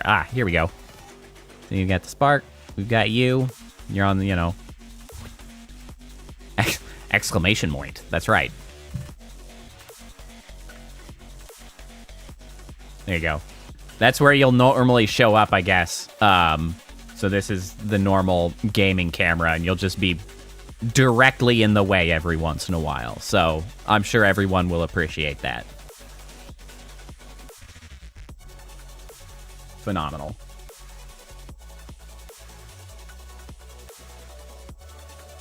Well, I'm glad you like it as well.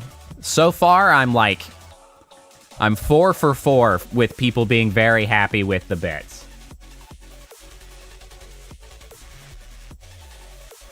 I felt much better about myself as soon as I had the brilliant idea of making it the ship. I was like, I now have a way forward.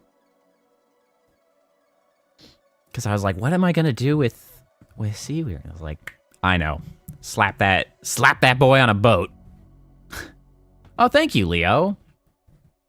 Yeah, I've been making pretty good progress lately. I've gotten a little more on the shorts grind, and that has really helped tack on some subscribers. Granted, for a while, my story times were doing that job for me, but YouTube, like, I don't know if it changed its algorithm again or what, but like I've just stopped being able to effectively pull people onto the story times, but the shorts have been doing. Oh, did you like my teaching people how to freaking reach out to online individuals? I thought that was a really good idea.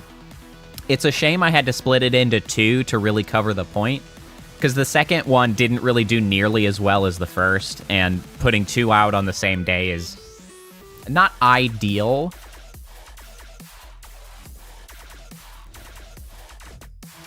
Someone sent you that? Well, you know. How closely to that one? Did they include the so-and-so? Like, that's kind of remarkable, because it only hit like 500 people. It shouldn't be that widespread.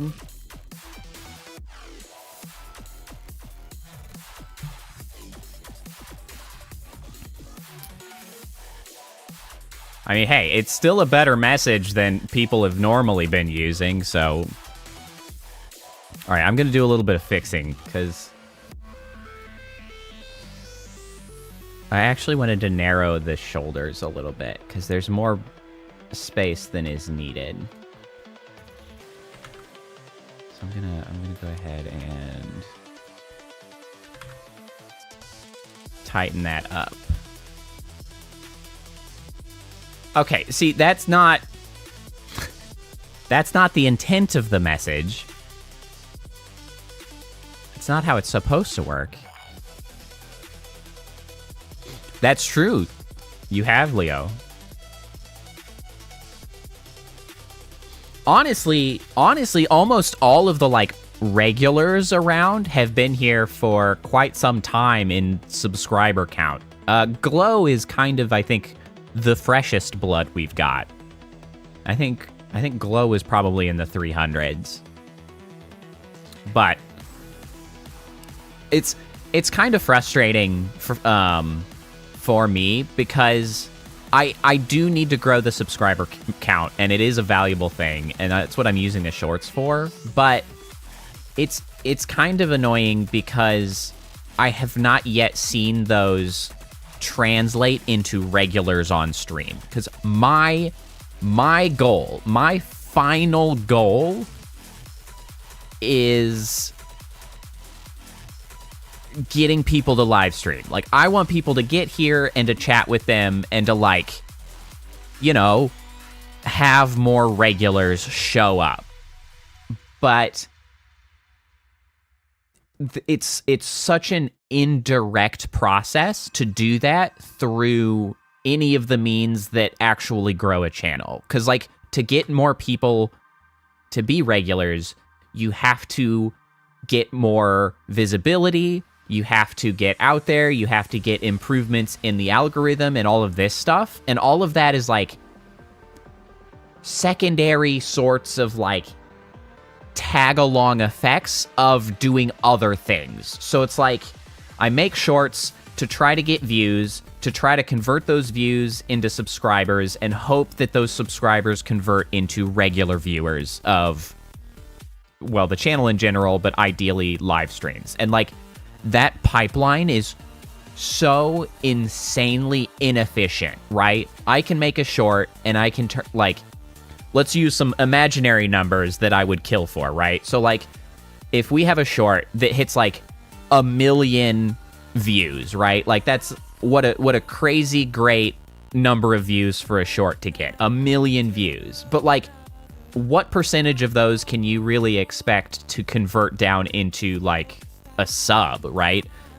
1%? Maybe? Like, 1% if you're lucky, right? And so then that's already very inefficient to get them subscribed. And then, like, every subscriber received from that fashion, like, what you got, like, what, another 1% chance of them to ever show up to, like, a live stream? Maybe. Like, I don't know what the percentage is. It's not good. So now we're at, like, you know, 1% of 1% to ever show up. And if somebody shows up, what are the odds that they come back to become a regular? Like, I don't know, 10%? Maybe if you're lucky, people come, and, like, 1 out of 10 people who come to a stream, I can hopefully be interesting or entertaining enough for people to come back. So now we're at 10% of 1% of 1% of whatever views any of my content gets. It's like, ah, man, it's unfortunate that is such a uphill struggle to get that. It's like, ideally, more people can simply see the live stream, because that's the much less inefficient fashion, right? Like, it's more efficient if I can get people to actually see the live stream itself, because then they can pick directly whether they want to watch a live stream or not. I don't have to, like, bait them with other styles of content, being shorts or, you know, story times or whatever other videos I'm putting out. I can just be like, here is a live stream. Are you interested in that? But YouTube isn't very good at putting live streams in front of people. Like, the shareability, the sort of broadcasting of live streams is just not that great in getting in front of people. So, you know, well, exactly. You found via live stream, which is much more likely to see you come back, because, like, you were looking for live streams. And that's why, ideally, I can get the live stream in front of people. But to, you know, possibly make the algorithm gods happy, I have to be, like, a slightly larger channel to... Yes, Seaweaver did find me via shorts. So, like, and that's the thing. It happens. It does happen. Like, it's worth doing those things, because it does happen. But live streams are more efficient. But in order for live streams to work, you have to actually get your live streams in front of people, which usually means you have to be larger. And to grow larger, you have to do other things, like the shorts. So it's like... It's all this sort of, like, hodgepodge of just working your ass off to try whatever might work to get out there. And, you know, we try. Like, we keep rolling. That's why it's so exciting every time we get a new regular, but also so sad whenever we see a regular sort of drift away. It's like, ah, man, remember them? What a shame. Sometimes they come back, like Cheddar recently popped back in. What a pleasant surprise that was. Okay. Now, the other thing that I was going to do today Where the heck did I put it? Speaking of subs, actually, Leo, I had made a celebratory. Where do I have it? I think I still have it in here somewhere, right? I had it somewhere. That's right. So I had made a particle system in celebration of the 400 subscribers. I made this particle system, which has 400 particles in it. That's what it does. It makes 400 particles. So I'm not going to always have 400 subscribers. Hopefully. Hopefully. And so I'm going to try to make this a little more flexible so that I don't have to come into Unity to, like, fix it every time I want to remake a, hey, I've made specific number of particles videos. Because I actually, the single most effective video I have ever made, I think, for subscribers was the short that I produced to say, hey, I made 400 subscribers. Check out my cute particle system that is 400 people. Don't you want to join the little cloud of particles as a subscriber? I got 16 subscribers out of that stupid ass short. Also, yeah, there's your rainbow boat. I got 16 subscribers out of that dumbass short. And so I'm obviously going to keep making those as I make new landmarks. Milestones is the better term. But I don't want to have to come into Unity every time I want to do that. So we're going to update it. And the way we're going to update it is right now it is... Here it is. Right now this is hard-coded. Here's my sub count generator.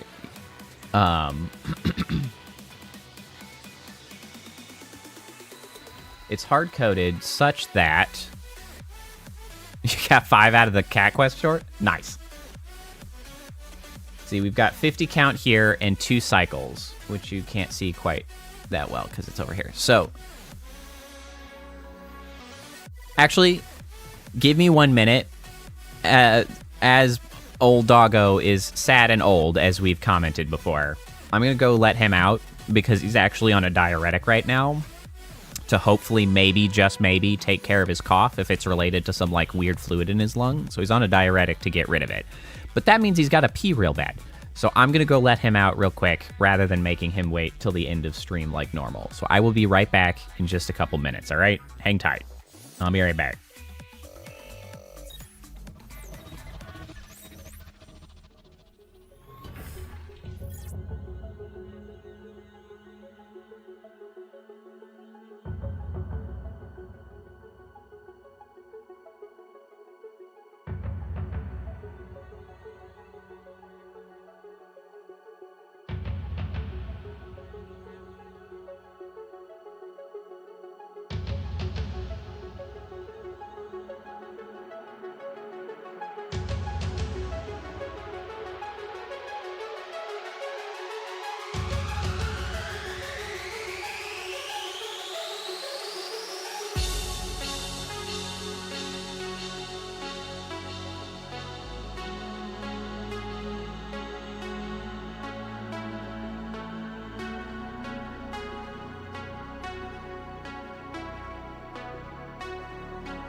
Okie doke.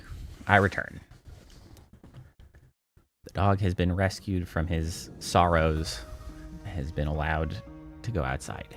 So he is hunky-dory. I even gave him a little snacker to hopefully mellow him out. Okay. So whoa. Sorry if that was insanely loud. That looked like I actually peaked the microphone, which is weird. Because that should be impossible. I have a filter for that. Let me expand that a little bit. Okay. Chill out. No need to freaking blast the mic.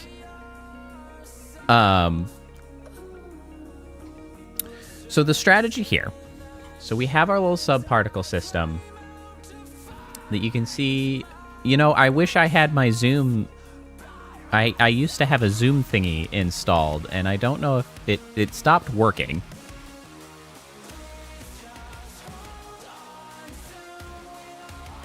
I had a zoom thingy that would make it a lot easier to like show what I'm looking at. So currently I have these particle systems. There are technically, there are 4 of them, each of which produce 50 particles 2 times every time the system is activated. So between the 4 of them, 100, 100, 100, 100. Obvious. That produces 400 particles. So the strategy instead is going to be to separate these systems, because right now they're technically a subsystem. So we're gonna pop all of these out.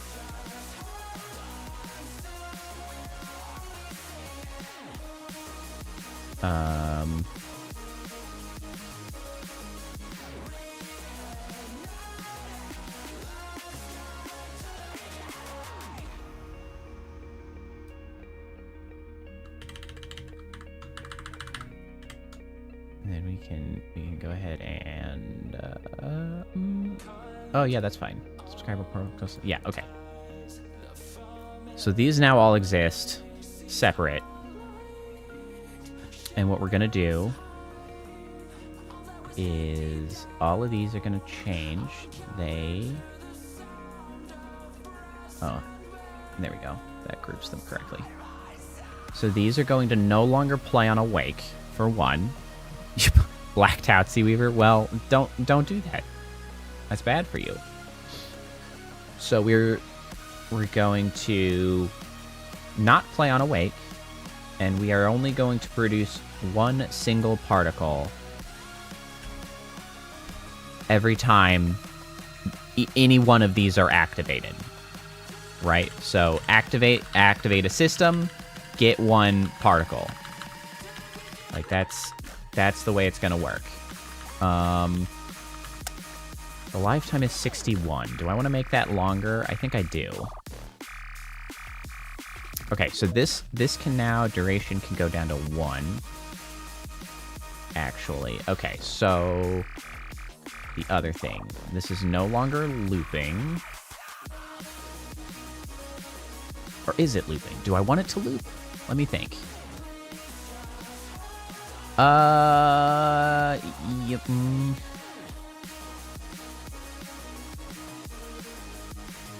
No. I don't want it to loop. We don't want it to loop.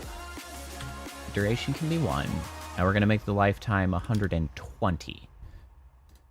So this means now every time I trigger one of these particle systems, it will produce for me a single particle that will last for 2 minutes. And like, that's it. That's all it does. It's just like, here's a particle, I got it for you. Boop. Simple. Straightforward. That's it. So now, with that set up, we need to give ourselves... We need a hook to actually tell that particle system to activate. That's the next step. We have a particle system that is waiting to be activated to produce a particle. So now we need a trigger that we can interact with outside of... Sorry, doggo was coughing. I was checking on her. It's regular coughs. He's okay. For Vnyan to hook into and tell it to activate those systems. And so what we need for that is a trigger. And I have a trigger group down here somewhere.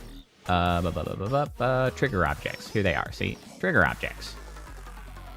And so we're going to create an empty. This is going to be our subscriber particle system triggers. Blammo. Create an empty under that. System 1 trigger. And boop, boop, boop, boop. That's too many.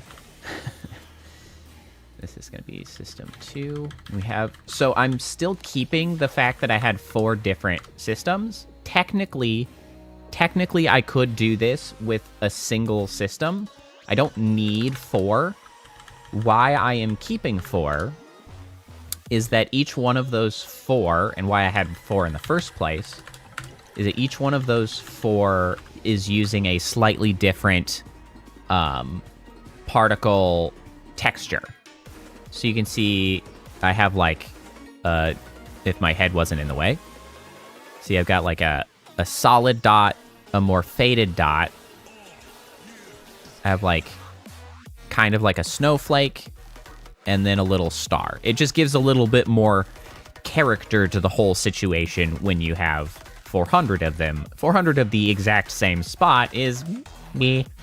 But having 4 different types helps, you know, then give it a little bit more visual interest. So we're going to keep all 4 of those. And then to this, we are going to use a VSF. VSF, what is it? Trigger? Yeah, VSF trigger. So this is something that comes from the VC Face avatar framework that we have going on here. We're going to have this activate on enable. Do we want it to activate on enable and disable?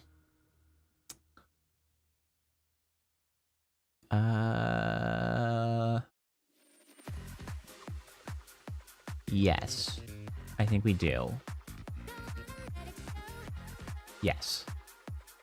Yes, that will simplify things. We want to enable and disable. That's when we want those to activate. Then what we do is we take these and we pull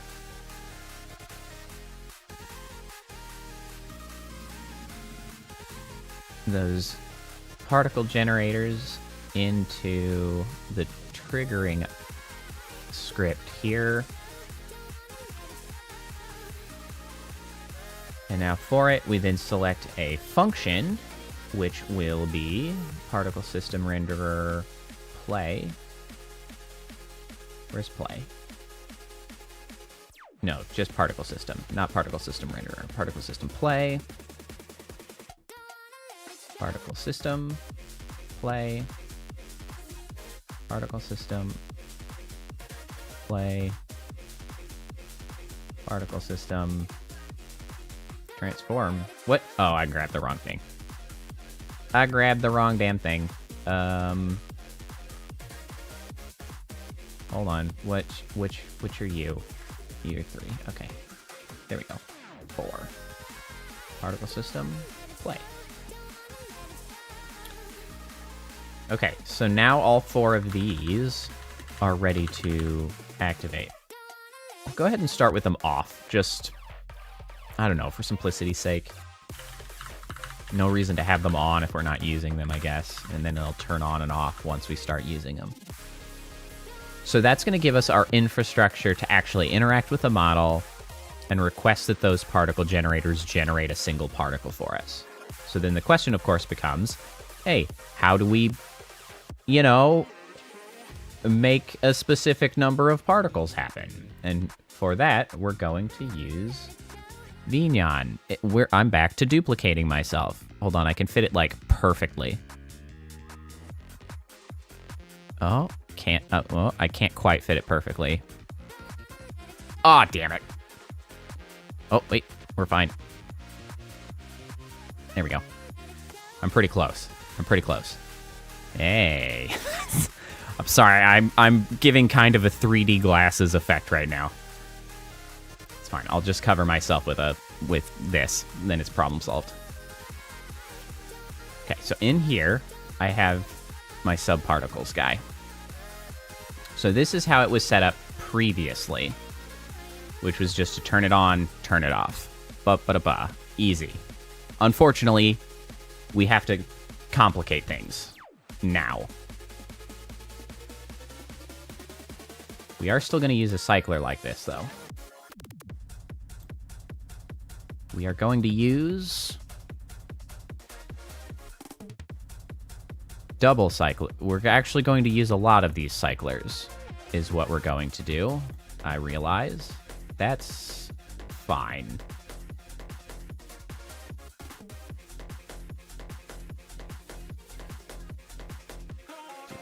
Okay, so we're going to actually need 4 of these. 1 each for our generators. Generator triggers, specifically. And then 1 to cycle through the triggers. And then it'll cycle back around. So this is going to be structured like this. If I could hit the target. There we go. 1, 2, 3, 4.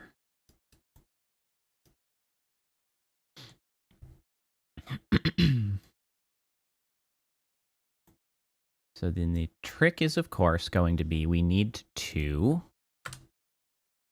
Music? Hello? Music? Where have you gone? Music? You have left me. Why have you done this? Rude. Downright rude. Thank you. Just leaving me hanging here.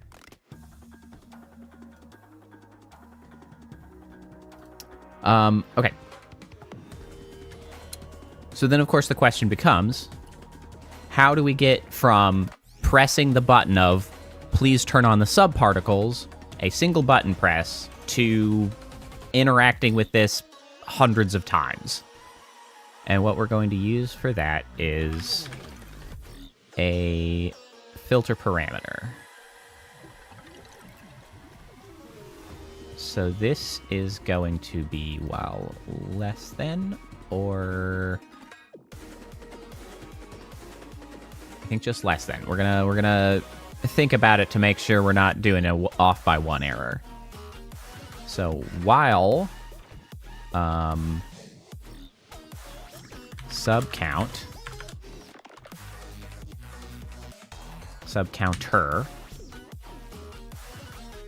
is less than do I want it? I don't think I need that as a value. So this is the sub count. So right now, let's set it to specifically my own sub count. What is my current sub count right now? Okay, 423. So while it is less than 423, then it comes in here. It comes in here. And it does this thing. So then we're going to need a loop. Timer. So what we're going to do is we're going to hit the button.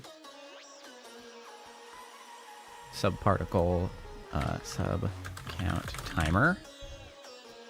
How slow do we need this to be?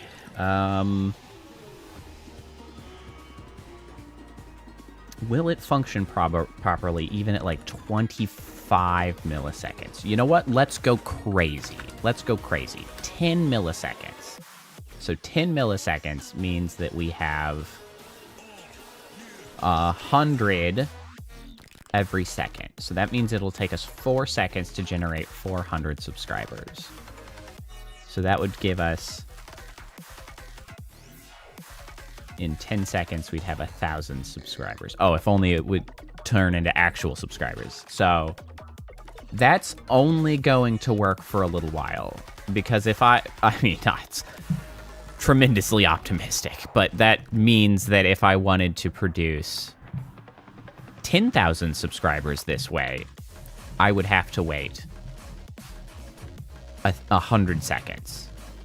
And that is too long to wait for this to work. We'll worry about it later. Sub count timer.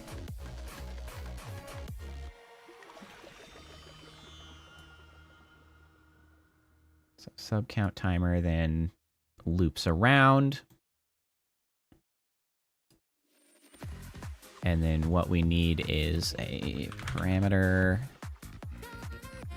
Set parameter. This is going to be sub counter. The math English question. I mean, sure. I ask all I'll answer all kinds of nonsense. Maybe I can do this easier. I haven't really been using. There's these new connectors on here.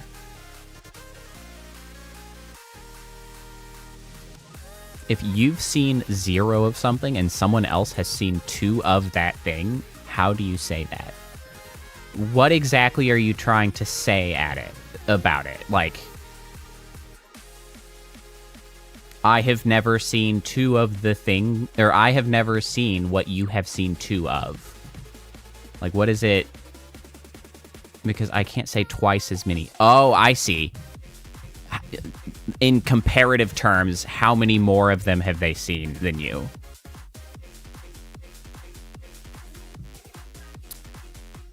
Correct. So twice, thrice, 4 times as many. That is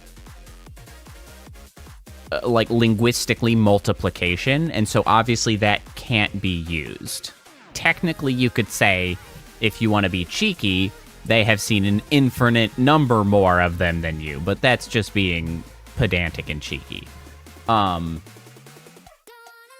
mean, honestly, you essentially want to use additive terminology instead of multiplicative terminology, saying something you have seen 2 more than I have. Because, like, essentially just trying to use the terminology of X as many, the as many, could you say 200% more? No, because you're still working with 200, like any percentage of 0 is, percentages is an inherently multiplicative action as well. Because you have never seen it and it is 0, like you essentially have to use additive language, not multiplicative language. Because most comparator language like that is sort of inherently multiplicative. No, 100% more than 0 is not 1. Because think about it, that doesn't make sense, because 100% more than 1 is 2. 100% more than 5 is 10. It is a multiplicative action. Well, and even just using percentage more than terminology can be confusing for a lot of people too, because if you say like 200% of 1 is 2. No, more does imply additional, you're correct. But percentage implies multiplicative. As soon as you're using a percentage, you are, like, implicitly multiplying. Almost explicitly, I guess. But, like, percentage is multiplication. Because it is dependent on the original number, right? 50% of 10 is not the same as 50% of 100, is not the same as 50% of 27. Whereas 2 more than 5, 2 more than 10, 2 more than 25, 2 more than 100 is...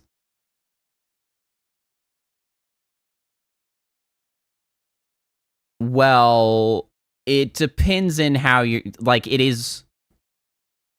Well, it depends. You're making an assumption there. You're assuming... Okay, great. My Monster Cat player has decided to just stop after every song. Is that what we're doing now? Is that how we're gonna play this thing? Oh, now you're deciding to be very loud.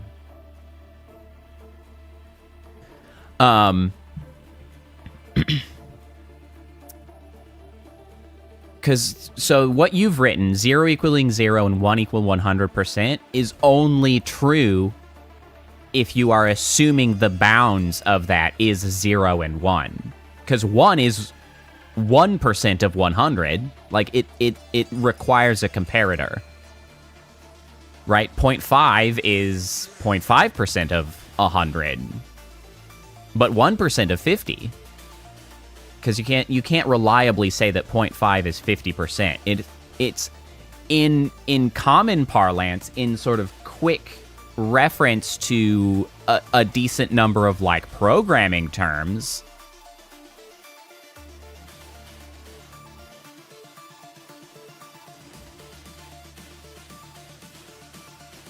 If a speed is 2.5 and you wanted to add 50% speed, the speed would still be 3? That is not correct math. That is not accurate. That is not universally true for programming, I don't think, either. That feels like a very specific implementation of floats. Because 50%, like, a speed of 2.5, adding 50% speed should result in 3.75 speed. That's how the math would work. 50% add, like... Because what essentially adding 50% means that what you have is 150% of the current value. If the current value is 2.5... 150% of 2.5 is 3.75. It is not 3. That is bonkers math.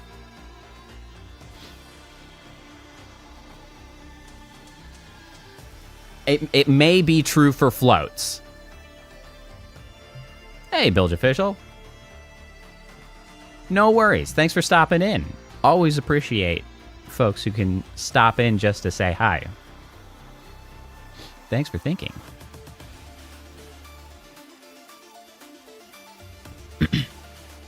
Yeah, like you could add 0.5, but like 0.5 is simply not inherently 50%.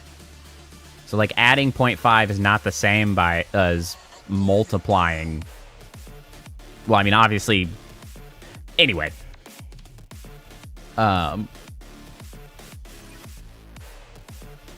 2 is 2 more than 0. Hey, Mola. It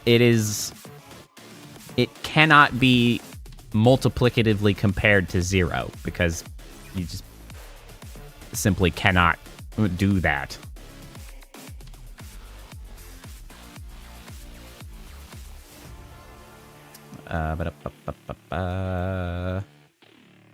Getting back to what I was doing. I have to recalibrate where I was. Subcount. Yes. I need the math portion of this. Speaking of math. Setting the parameter of subcounter to 0. We need...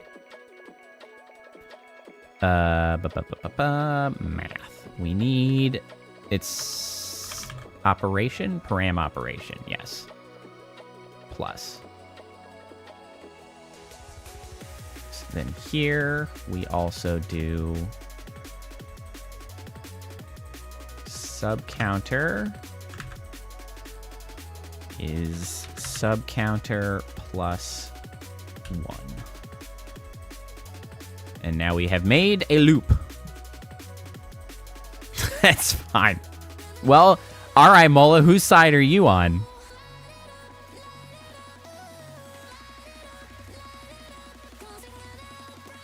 No, percentage is not an indication of addition. Percentage is an indication of multiplication. That's not true that 200% is an indication of addition. It simply is not.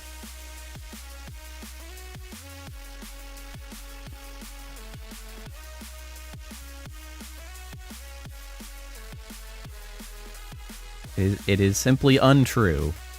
Percentage is multiplication. It is superseded by percentage. You can't, like, that's, more is not immediately forcing it to be addition. That is being superseded by the fact that you are talking about a percentage. Because 200% requires an initial number to compare to. Like, it cannot stand alone.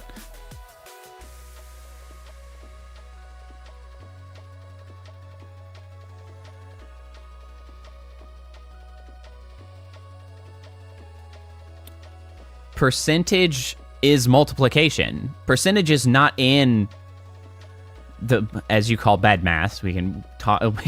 We could talk about the appropriate terminology for that particular process another time. But percentage is a shorthand for a multiplication. Like, it's multiplication. That's what a percentage is.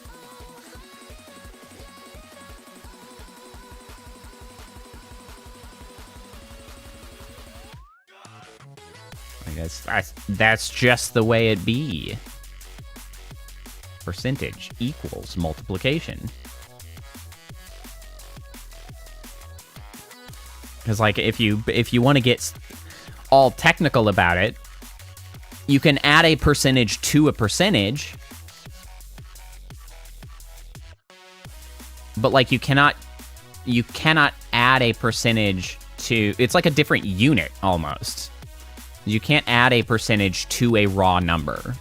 Like, you simply cannot add without multiplying the original number.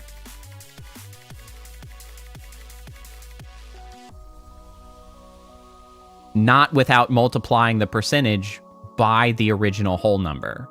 Like, you can't.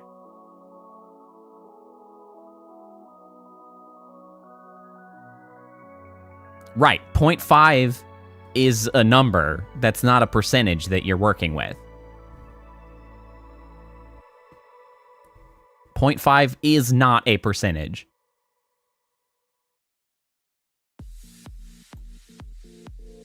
I'm kind of trying to figure out if Seaweaver is being a belligerent asshat again, or if he's legitimately under the impression that a decimal equals a percentage, which it does not. 0.5 does not equal 50% in mathematical terms.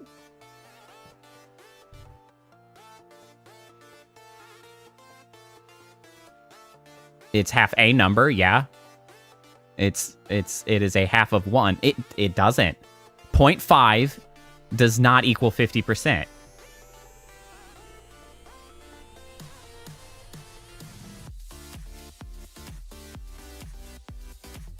Yeah, multiplying by 0.5 is 50% of a thing, but 0.5 is not 50%. Like, universally.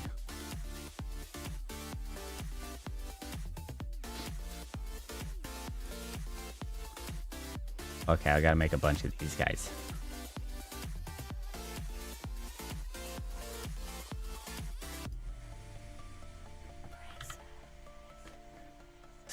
Count generator, and then we've got... Oh, no, wait, it's...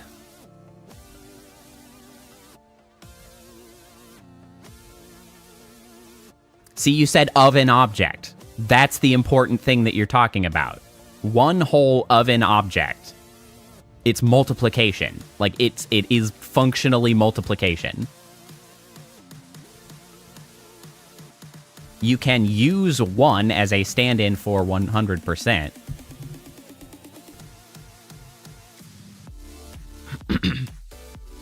Yeah, like, if you're talking purely mathematically, you cannot simply say 0.5 equals 50%. Like, that's not accurate.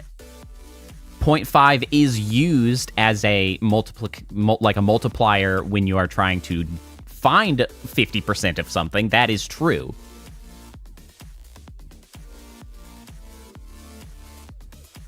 No, it's infinity more. It's not 200%. It's infinity more. It's an infinity percent more. It is an infinite percent more.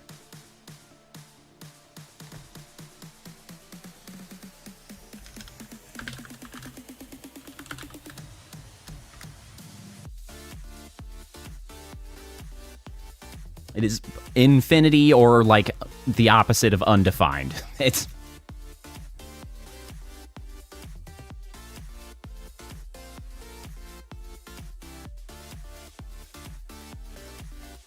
Welcome to math lecture, baby. It's just going crazy with it. It's very distracting when I'm trying to also do math, which is fine. I find it amusing, but it is really slowing me down to finish this spot part. Count generator, not the generator. Now we need to trigger. Oh, I need to. Is it fine to keep that name? No, I should make this more subsystem trigger. Make that more specific.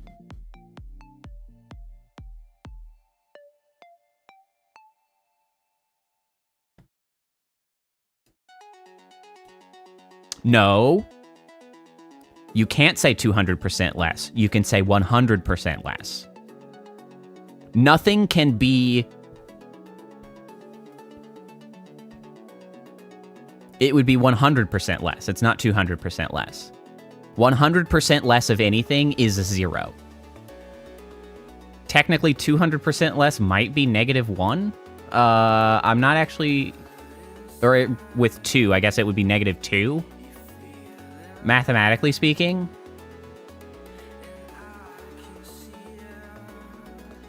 I haven't really considered that because you're mixing math and like language, speech language. So 200% less of a thing doesn't actually make any sense. Like, they're words that you can string together, but that do not are not logically sound when they with the resultant.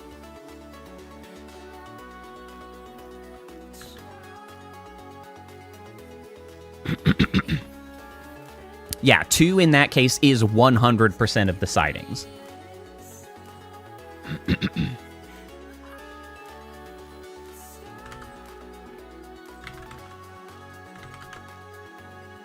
Yep.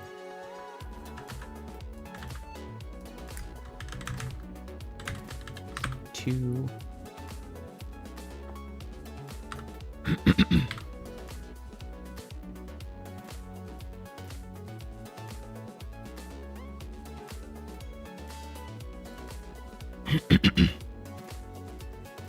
Well, technically the entire pool of viewings now is 7, so 100% of the viewings is 7.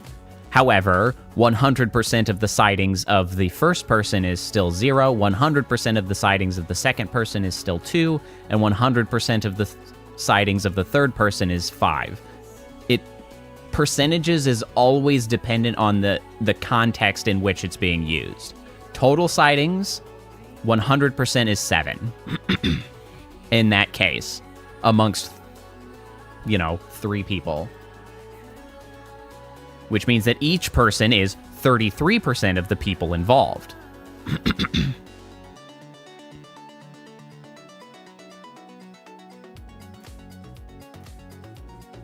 5 would be... Yes, 200 and... It would not be... It's not 250% more. It is 250% as many.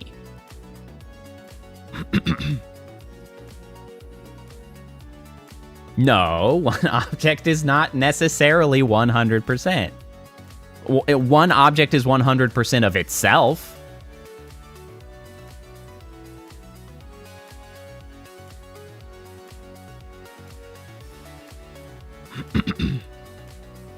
But we're not talking about each individual object. We're talking about the entirety of the sightings in this case. And in that context, 7 is 100%. But once you start comparing, 5 sightings is 250% as many sightings as 2. But it would technically only be 150% more sightings than 2.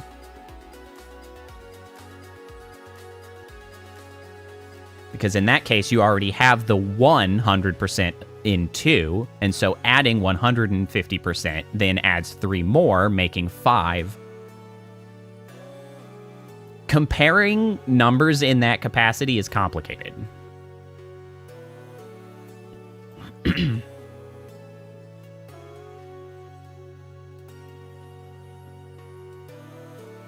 So that's how you get weird circumstances where, like, going from, like, greater to less by, like, the same percent ends up shifting the numbers in weird ways, because, like, that's just the way it happens. Because once you have a new baseline number, things are different.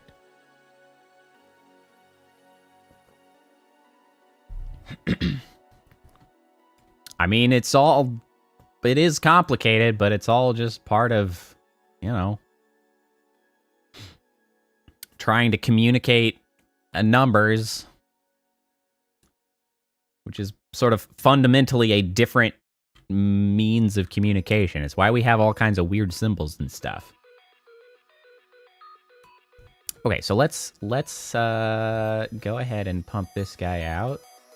You know what? We'll keep the 49. BFS SDK, export, test, save. Let's go.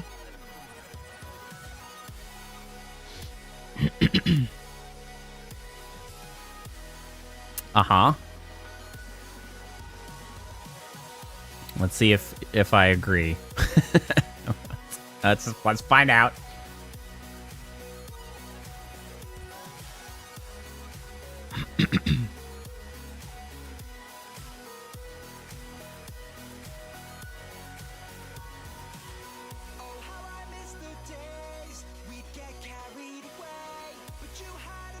Ugh. Yawning. Suddenly become sleepy. What the heck's up with that?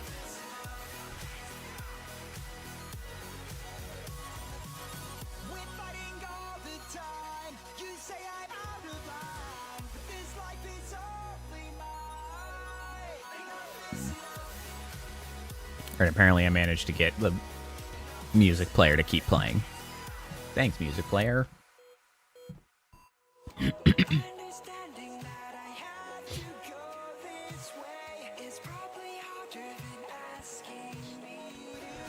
I have to get off my ass and edit the story time for tomorrow. I've fallen behind. That's why I can't do 2 every week. I normally try to edit it before Sunday when it goes up, but I haven't edited it yet. Shame on me. But I didn't. I did record the one for Wednesday on Friday. I guess that's yesterday. I did do that. I haven't been entirely lackadaisical.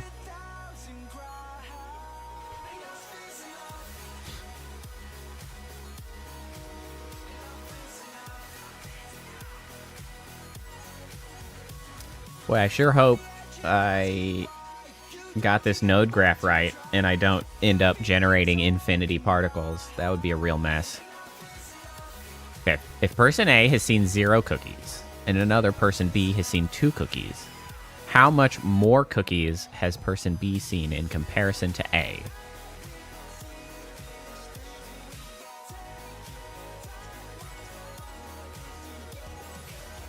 I mean, 2 more cookies. They have seen 2 more cookies.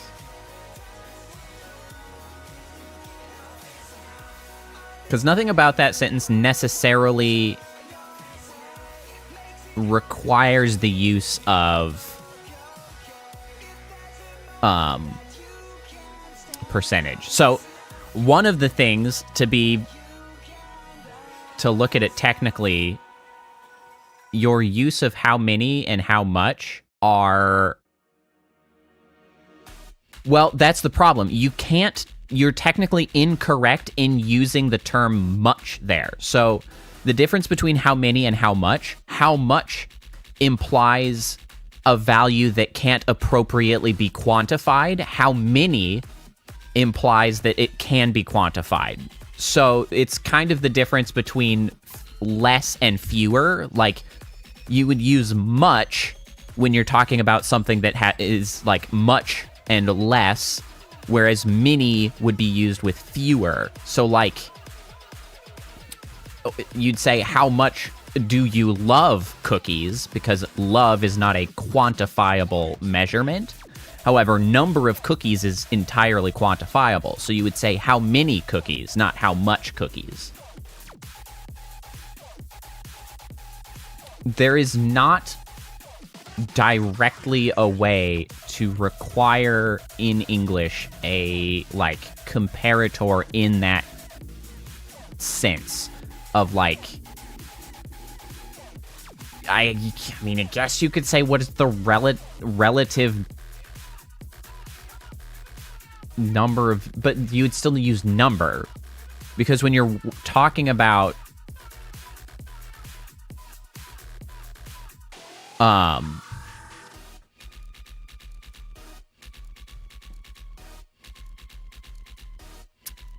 because when you're talking about numbers of things, like in just like English language, like there's really no way to require a mathematical response.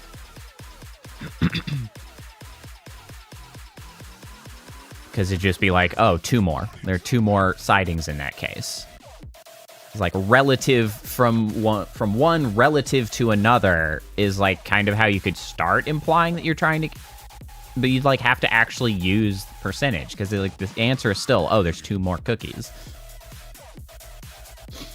Because one of the things that you like that needs to be understood, of course, is that like math has strict rules because it's finite and extremely precise in its communication. English has soft rules because the only thing that matters in linguistics is communication. So there is no requirement for someone to technically answer a question like technically correctly. Like, if I've seen 0 and you've seen 2, how many more? Like, the answer is, well, it's 2 more. And like there's no way to actually like firmly require any different answer, because like that's the answer that people will understand. Like, you have to actually start using math terms like percentage. Like, what's the percentage of, percentage more? But like, then it's like, well, you can't answer that because percent doesn't work that way. And like, that's the answer. Like,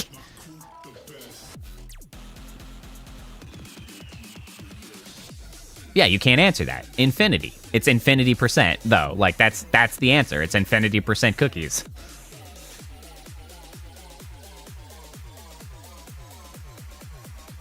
I mean, I guess you can test people's math skills, because the correct answer is infinity. You might get a variety of other answers. Okay, so if I trigger this, oh, I have to actually load the new avatar. I can't just come over here and do it.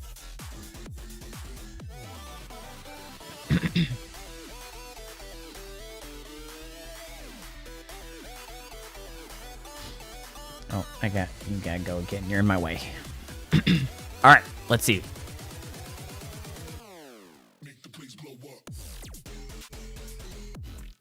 That does not look like it's at the speed that I expect it to be. 10 milliseconds?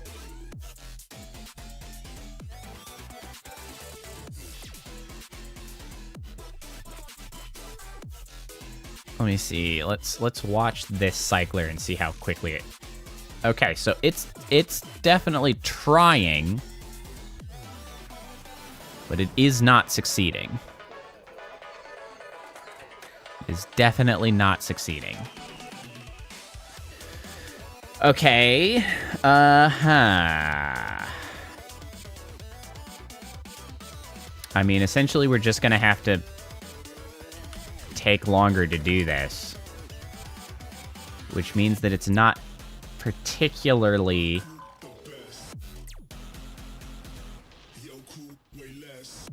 It's not particularly swift. Which means that the usefulness of this will diminish as subscriber count goes up.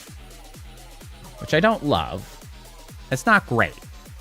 I wish that weren't the case. Oh yeah, I forgot that I had tightened up the shoulders. Did I tighten them up too much? I think I did. I'm running into some collision here. It's not too bad. It's pretty close. It's pretty freaking close.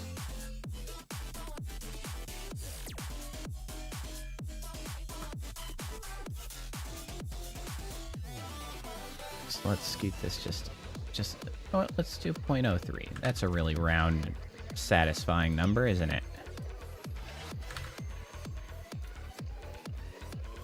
You know, I don't think it needs to be that far out, actually.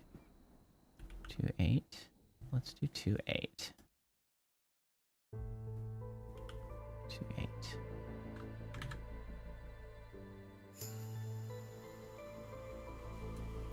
Okay, so what about at 50 milliseconds?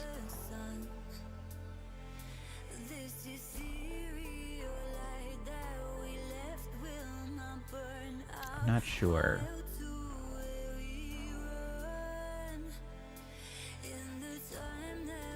Is that 400? I don't know. This one might not work. I might have to make it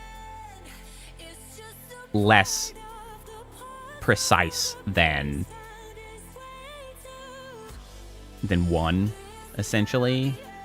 I don't think that's gonna pan out. So instead of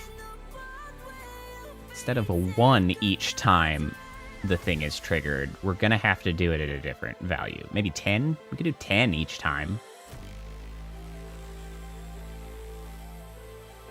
That gives us a granularity of, you know, every 10 subscribers. We could technically be precise in that sense.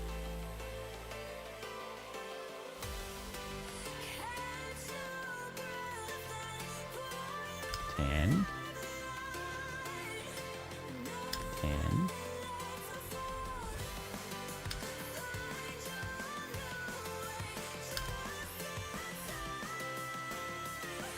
It could go up to like 25.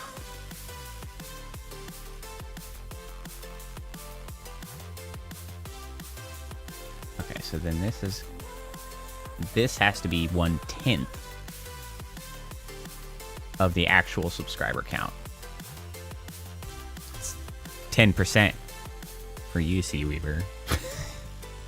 10% of the subscriber count in order for that to work. Now, if we've changed the sub count generators to generate 10 every time.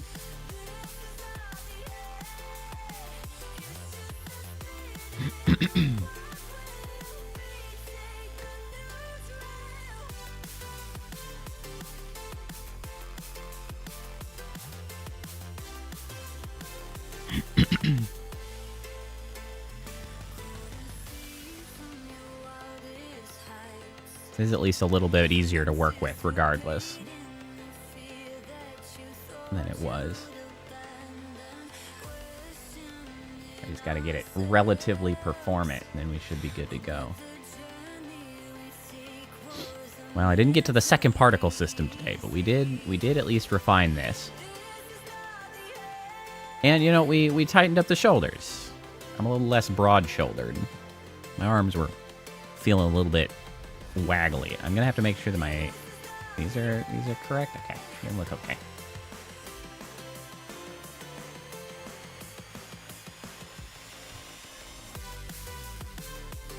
All right, Unity, you done back here?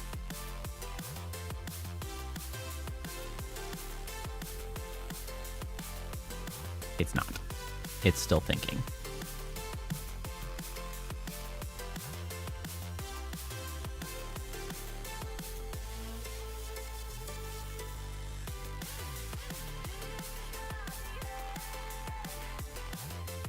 Boy, it's really thinking real hard. Oh yeah, it's still going. All right, that's fine.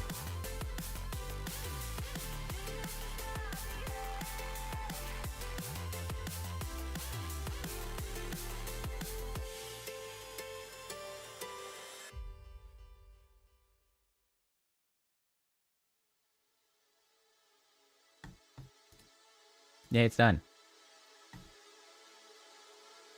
Load. This guy. Again. Again with the exploding.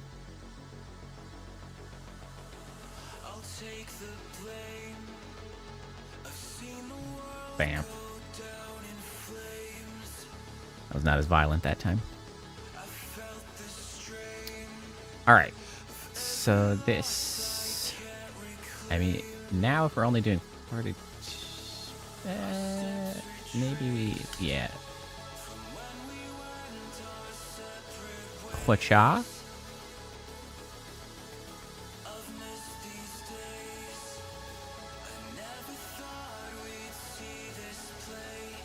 Oh, is that... that doesn't seem like 400. What happened here? Is it? Maybe. It doesn't seem like it. 42 times 10 should be 420. 2, 3. It, yeah, it doesn't seem like it. Oh, what? It definitely seems to stutter a little bit.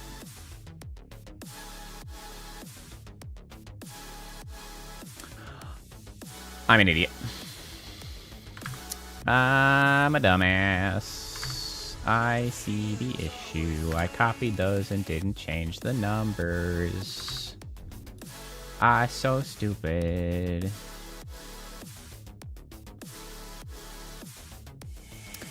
I'm such a dummy. Of course it doesn't work. We're not calling the correct freaking triggers objects. Now let's try it. Hey, now we're talking. That looks more correct. If I can't necessarily say that it's perfectly correct, I'm not going to sit here and count all these guys. But I tried, and it seems correct-ish. So there's that. Off they go, drifting away.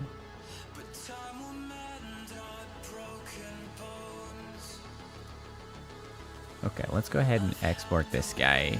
Oh, wait. I guess we could... How's the shoulders? Are we doing... How are we doing? Shoulders. Particles, you're freaking in the way. Okay, I think there's less collision now. That's good. Less collision. Less collision is good.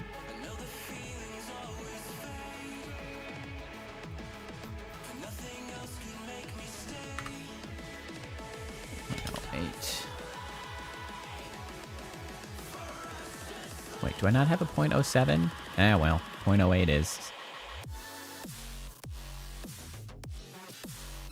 0.8, 7.0.8. Ta-da! And once that file exists, we'll go into the node graph. We'll set up my startup sheet so that it fetches the correct one. I did skip 7. Well, Seaweavers was 7 and the particle system is 8. Our versioning remains solid.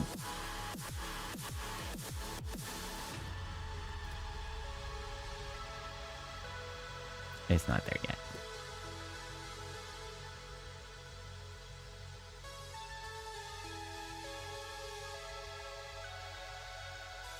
And once this, of course, wraps up, I think that will be a good place to call it for the evening.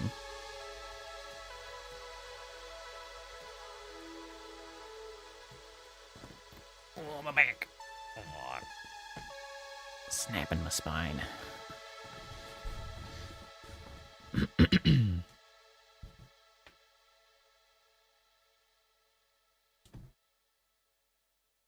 Still waiting. Unity's so slow. Been looking at those new Ryzen processors. It's getting to be time to upgrade the old PC, because I'm asking it to do a lot more than I ever really expected I was going to.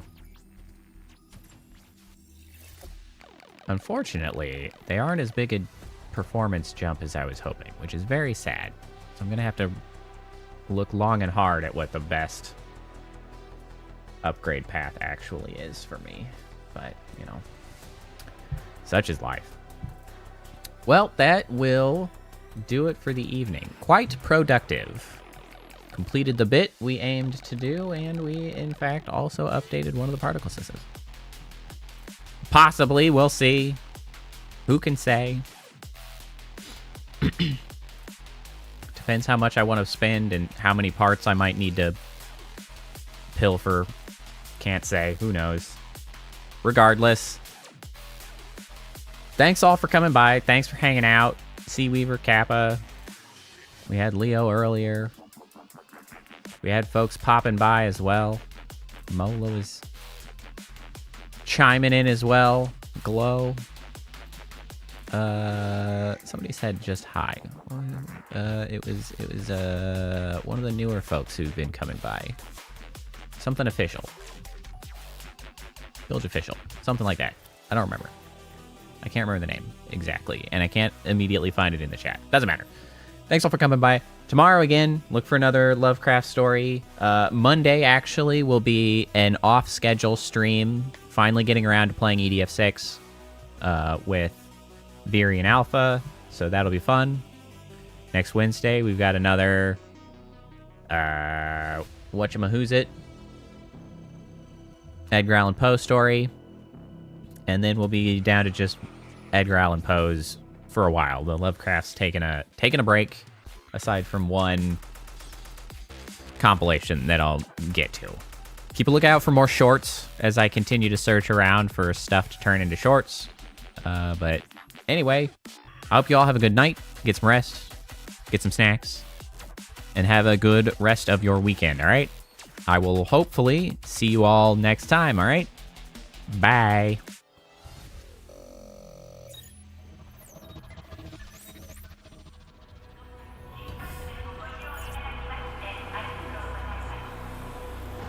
Initiating goodnight sequence.